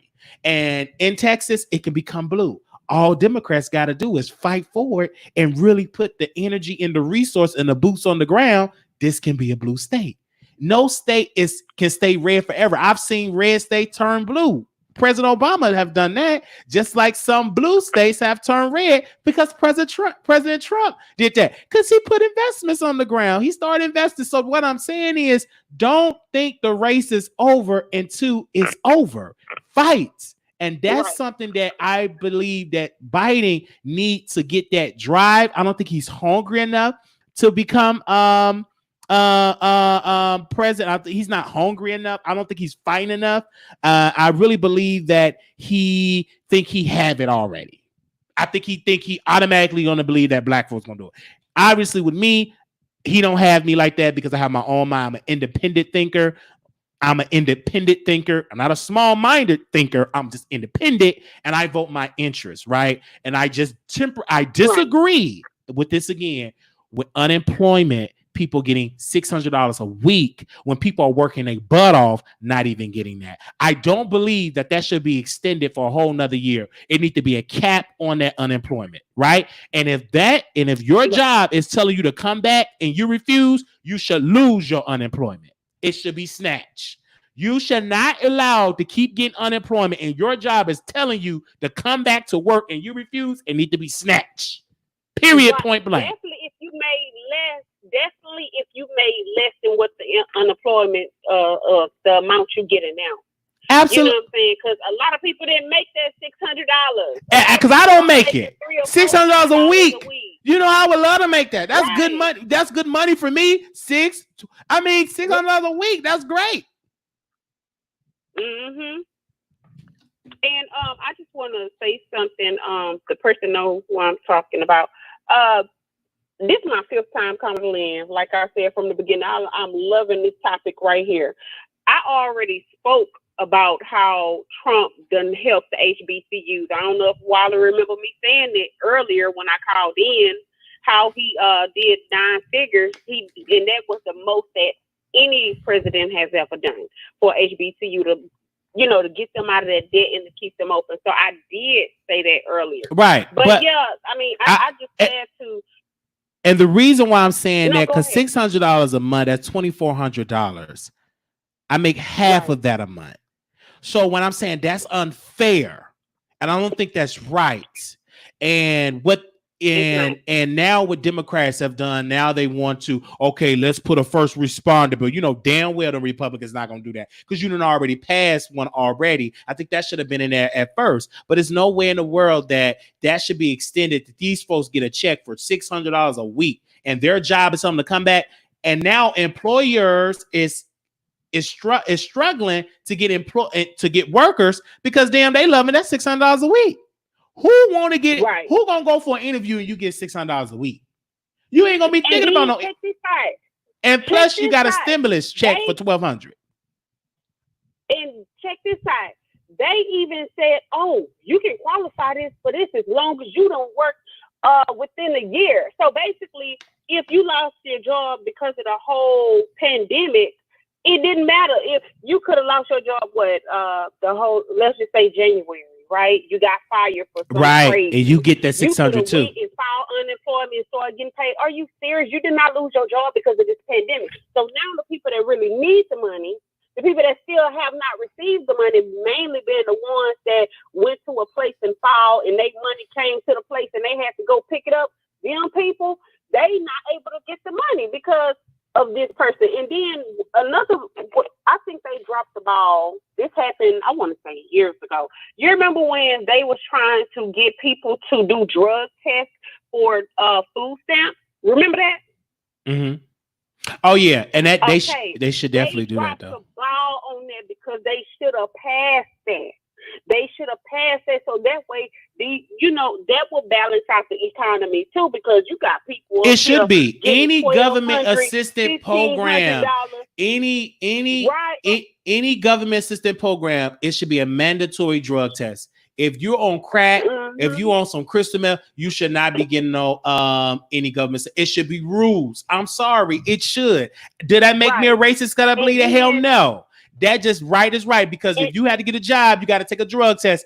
You getting all them food stamps. We want to make sure you ain't on no crack, on no crystal meth, on no PCP, or whatever. And if you is, snatch it. That's what I believe in. Right. And then what pisses me off about that is, they be getting like $1,200, $1,500. And I don't care if you got 5 kids. 6, 7, 8 kids. What you gonna do with $1,500 up in food? You don't need that much money up in food. Like, come on now. Well, thank you so much. Thank you. I mean, it just irks my nerves. No, well, I feel you, but ma'am, it is okay to express your opinions. I believe that we need food programs, food assistance? Yes, because I was on food stamps twice out of my lifetime. Well, of course, I was raising with my mother, but as an adult, I got on food stamps because I did lose my job. So I was able to get it for like for a month, because in Texas, they had a rule that, you had to get a job or whatever the case may be, which I was thankful because I didn't want to be dependent upon it. I just needed just for that month, and I got a job. But then when I didn't have a job another time, I was able to get it for another month. So it is needful. I don't want those programs to become that you're depending on them programs and you don't want to go out and work for yourself. I don't want people to abuse the system, but I think the system needs to be there for those people that do need some temporary assistance. I don't think that it should be a generational thing where you're so dependent on it, where you don't want to get a job because you want to keep the benefits. No, I think that it should be used temporarily. You should follow rules and regulations, whether it was education, whether it was going back to school, job training, whatever, but don't be dependent upon the programs. That's definitely what I personally believe. But I thank God that those systems exist. And I was kind of embarrassed, but then I thought about it. I said, I've been paying taxes for years into this system. I'm just now able to gain access to it because now I need it. and I was on it for that month, and then etc. So thank you so much, caller, for calling in. All right. All right. So we're gonna wow, this was a lit conversation. Tomorrow we'll be live on station here. Let me make sure I play that a commercial again. We're gonna give our closing remarks. Yes. Have you heard? The Wiley Show is expanding and will now be on Station Head every Monday night at 9 p.m. Central Standard Time. That's right. Download Station Head today. You won't, because you don't want to miss Wiley being raw and unfiltered. The Wiley Show every Monday night at 9 p.m. Central Standard Time on Station Head. Let's do it, yo. Do this on. All right. So, of course, we will be dropping the link in there for the previous episode. Then tomorrow we will have the link out for Monday night's episode. Of course, we will have it everywhere, so you all definitely can see it. Twitter, Instagram, Facebook, everywhere. We're going to be promoting it heavy. And of course, everybody that's added on the text list, we will definitely promote it on the text as well. If you want to get notified when we go live, the number is 972-674-9462. That number is, we notify you when we go live on Station Head, YouTube, or whatever interview that I'm doing. Now, we're going to go on Patreon next. So if you all are there, this is the time for any people that's in the chat that want to join us for a small fee. You can join for, I believe, as low as $1.99. I believe I think the lowest players you can play is just $1. And we're going over there. So make sure y'all be there on time. This show was lit. You guys, this was a lit show. And my last subject matter is with the young man with the wave flash, you know, the man that's on OnlyFans. I want to tell you this, brother, make your money. But people don't come at him so hard. That young man could be out here selling drugs, could be out here hustling. He actually found a system, the new way to make money, and it's legal, and it's a lot of money. He's using his body, using his camera, providing a service, because the adult entertainment industry is a $1 billion industry. But a lot of regular folks were getting screwed financially by the adult entertainment companies. They weren't getting paid 6 figures. Do you know it is so many adults entertainers that I know personally that never made $100,000?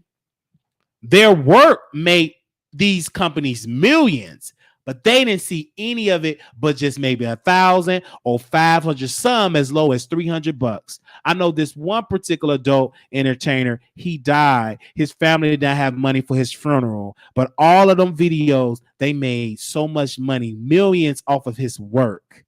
But yet his family couldn't get any of it because they own the content.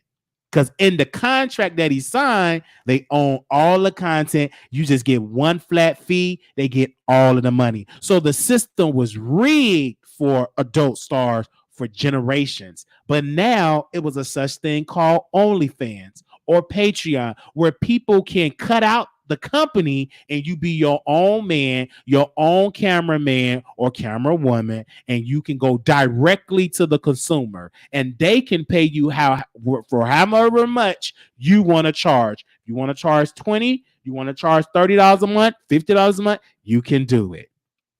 OnlyFans take their deduction out and you keep the rest. That's a win-win situation. So I'm not upset and mad at that person's job, his career choice, his hustle. He's hustled harder and he's hustled smarter. He found a hustle and he's working hard, smart, and he's marketing toward his business, his community. Now celebrities have now starting to rush on OnlyFans. I believe Megan want to get an OnlyFans. I believe The other guy that went with Nicki Minaj, what was his name? That went with Nicki. He got him a OnlyFans. So it's a lot of folks that's out there doing an OnlyFans. Women been doing it for years. I say he got what he want, and he's doing it. I think his sexuality was the issue people had, and people just always have an issue with sexuality. But guess what? Like I told Flash, I said, baby, let them drag you, because them some scriptures going up higher. Because all you're doing is introducing, because now people is curious. Even a lady in church that I know, she's a Bible, go to Bible school, she quotes scriptures a lot. And I said, I thought she was calling me to quote a scripture about in the beginning. But no, she said, brother, I said, yes, sister, I seen his booty hole. Who booty hole did you see, sister? The last time I checked, you ain't really supposed to be looking at no in the Bible. But she said, no, I was on his OnlyFans. I was over there to see what they were talking about. Yeah, I couldn't believe I seen his booty hole. And she paid her money. So people is curious, and them subscriptions going up because they're curious. Safari got an OnlyFans. I do want to get into this OnlyFans. I want to see what's over there. I want to see some Safari. So I might have to reach down in my bosom and see, just to be nosy and do a fact checking over there. I want to see what's going on over there in that OnlyFans. I just want to fact check it. That's not Megan Wiley. Somebody's using her name. Okay, that's not Megan. I'm gonna say allegedly. Somebody's using her name allegedly, so they're gonna take that now. I hope Megan get that. They say it's not Megan. I think my apology even put that out there. I should have fact checked that, but I've heard somebody using Megan's name and doing all that stuff. So I wouldn't think that Megan is Stallion. Even if she did, she can make her money. I don't condone it, but if you're doing it, if you better get paid, you better get paid. Why not? It's many people in the holes along. Why don't get paid to do it?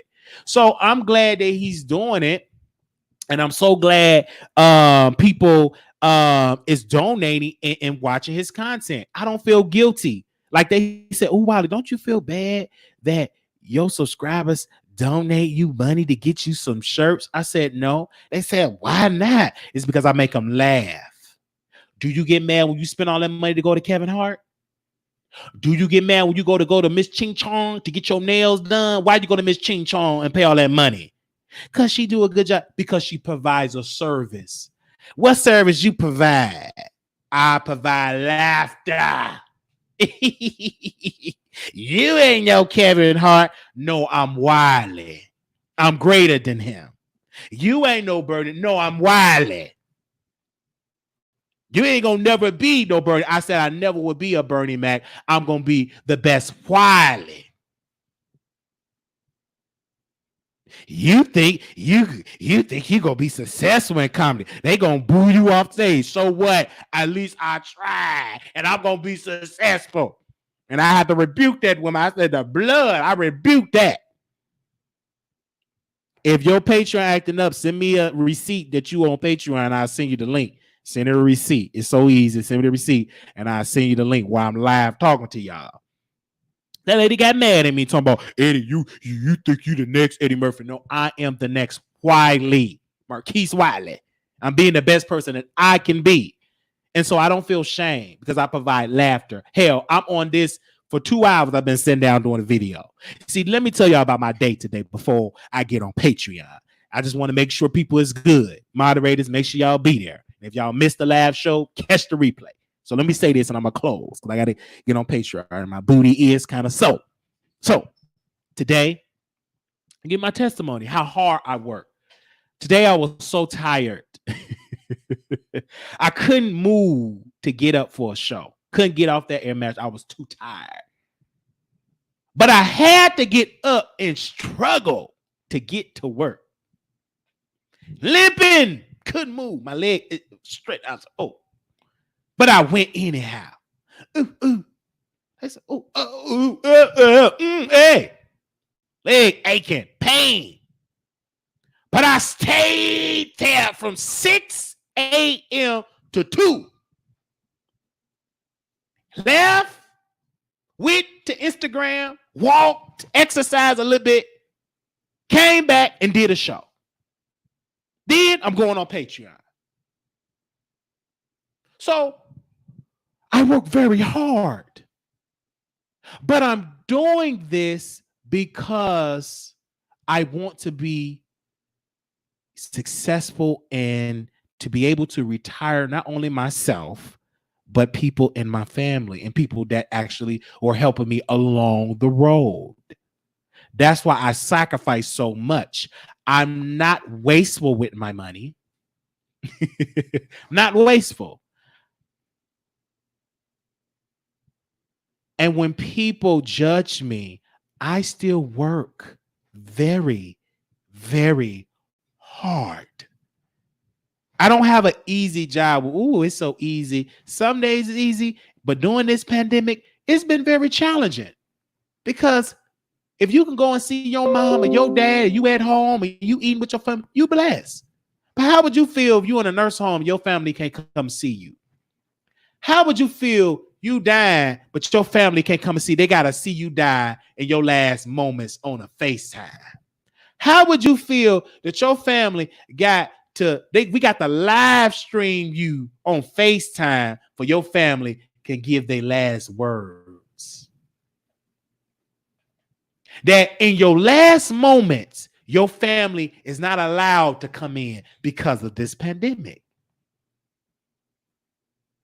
So this is a rough time for the most vulnerable people that have already been suffering. And now this pandemic, people that will come and volunteer, that will bring joy, that will do your hair, they can't come. Because due to the CDC, they said no visitors just to keep the infections down. But now it's like an effect that you can't have your family around. They got to see you through a window.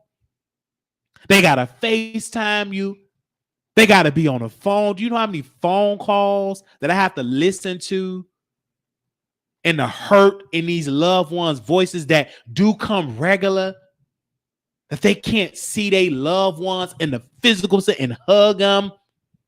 That's the most hurtful thing as a member of you that actually go. I ain't talking about the ones that don't go and visit. The ones that don't do. I'm talking about the ones that come on a religious basis. And they ask you, when is my daughter gonna come? And you gotta tell them, well, she gonna see you at the window. Or we gonna call her on a FaceTime. They don't want no FaceTime or no window talk. They want to actually physically see them. That's confusing. All this time now, I got to see somebody through a window. You ain't in prison. And you got to talk like you in Cook County Jail. Yeah, all that time of stuff. How you doing, Mama? Yeah, Mama, how you doing? What is she saying? Hell if I know. I don't know what she's saying. Oh, that's all, Mama. And they looking and I'm looking. They ain't gonna understand what you're talking about. You got hearing problems. You can't hear through a glass window. That's just like when I was in Cook County Jail and I had to go visit my brother. He was in jail. That was the first and only time I went to the House of Corrections on 26th in California. I went to go see my brother. I take my shoes off and everything gets searched and everything. It was the day of the Public Parade. I believe it was the day of the Public Parade. I believe so. And we went many, many years ago. And he said, get up to the phone. Oh, we couldn't even hardly hear each other. And I had like a flashback how people had to see their loved ones. I said, this is, I can't wait till they open this back up so these people can see their loved ones. That's hurtful. And then people that go and know that your family was around you, that's hurtful. And I can just imagine, I don't know how that is from experience, but I can just imagine that have to be rough, that you have to see your loved one on FaceTime in their last moments, or you got to get a report of your loved one that they're gone. You couldn't even be a part of that process because you are forbidden to come because of this pandemic. That's where I'm around. And you got to be professional.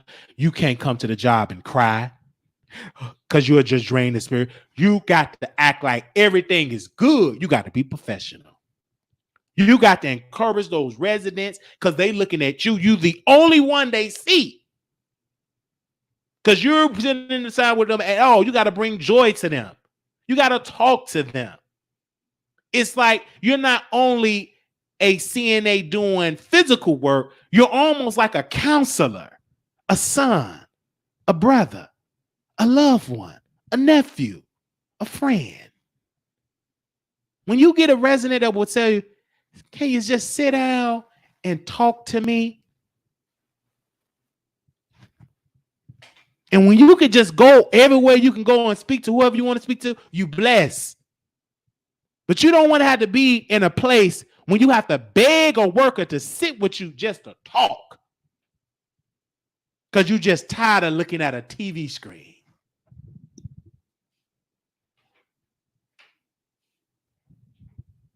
I will never, as long as I live, forget those moments. And this make me appreciate just walking outside. Because some people can't even do that. Some people that were in nursing homes that could go outside and walk because they had a right to, they're forbidden to do so because the pandemic. So now you independent where you can move around, you got to say it's just like being in prison. And I've heard that term. It's like I'm in prison. And you hear that term. And it's sad because it's not different than almost prison because you are restricted. And it's like being on lockdown. So it's not too far-fetched. Because you can't necessarily see your family coming in and out, it's temporary like you're on lockdown. Even in prisons, talking about prisons, they can't see their loved ones. And people look forward to seeing a loved one. You know, you look forward to those visits. Even if it's 5 minutes, you look forward to that. That's like the highlight of your day, especially if you're a member and you're a resident in a facility and you know your daughter or your son or your relative come on a Friday. You look forward to Friday. But during this pandemic, you say, it's Friday. Where they at? What do you say? That's the most hurtful thing because they're going to ask you that question. And what do you say? What do you do? And some days I do break down and go to the restroom and cry because it's hurtful. It's really, really hurtful. When you work in these nursing homes, when you see these people can't see their loved ones, it broke me down and I cried because it's sad. And it's like, it's nothing like being depressed, being a resident and you're depressed and you can't go nowhere and just sadness just sip in. And you ask, well, what's wrong? I'm sad. I miss my family. I'm depressed and I miss my loved one. Where they at? That to me, so when people say, what do? You're a counselor, you're a brother, you're a sister, you're a worker, you are of life to certain people. You bring people up, especially if you, a person like me that talk and sing and dance and bring a joy to you. You know what I'm saying? They love that. That's go make sure that you speak to your family members. I don't care. We got to keep down the number, whatever it is. They love that, right? And I still do that and yet do the show. I'm Marquise in the morning, okay? And Wiley at the rest of the day. Marquise that day, on them, and Wiley. So, and my leg was hurt. I was in so much pain. I was hurting because I'm just walking. Because it get busy. You know, some days it be busy. Some days, you be just limping. I'm, oh, Lord. Oh, good pain. That pain said, yeah, come on to work. Yeah, come on and creep in. It looked like when I hit that time clock, that pain shoot up in my leg. They probably thought I was praising them. They say, oh, he praise her. Praise her. No, I ain't praising this boy. I'm in pain. That was a pain move. That lady probably thought I was in the spin. No. You know you in pain if a nurse had to offer you sure you don't need no pain pill? No, I don't need no pain pill. I need a massage. All right, we're going to go to Patreon. Because we're going to have to get into the mess. Let me let Patreon know that I'm coming over there. We're going to be talking about the beef sector. So y'all better get up over there. We're talking about the beef sector. Ooh, wee. Let me put this up in Patreon. Tell them get over there. Let me do that right now. All right, baby. All right. We head to Patreon right now. That's it. Thank y'all so very much. And I'll see y'all up here. Let me post that at Patreon. Now, this is the time. Everybody got the link. Patreon, folks. This is the time to DM me on Instagram. And let me know to give you the link. But show me the receipt that you're there or your name so we'll know you're there. Okay. Let me put that in there so y'all can get your notification. Lord bless. Pray for those that are in these facilities. That is my prayer. And thank you all for y'all donations because it's a big help for me. Thank you to that anonymous person that sent me some stuff on the P.O. box. God bless you to that person. All right. Thank y'all so very much. We heading over to Patreon. All right. Let me play my commercial again for these people that know that. And then we closing it out. Yes. Have you heard? The Wiley Show is expanding and will now be on Station Head every Monday night at 9 p.m. Central Standard Time. That's right. Download Station Head today. You won't because you don't want to miss Wiley being raw and unfiltered. The Wiley Show every Monday night at 9 p.m. Central Standard Time on Station Head. Let's do it, yo. Turn this on.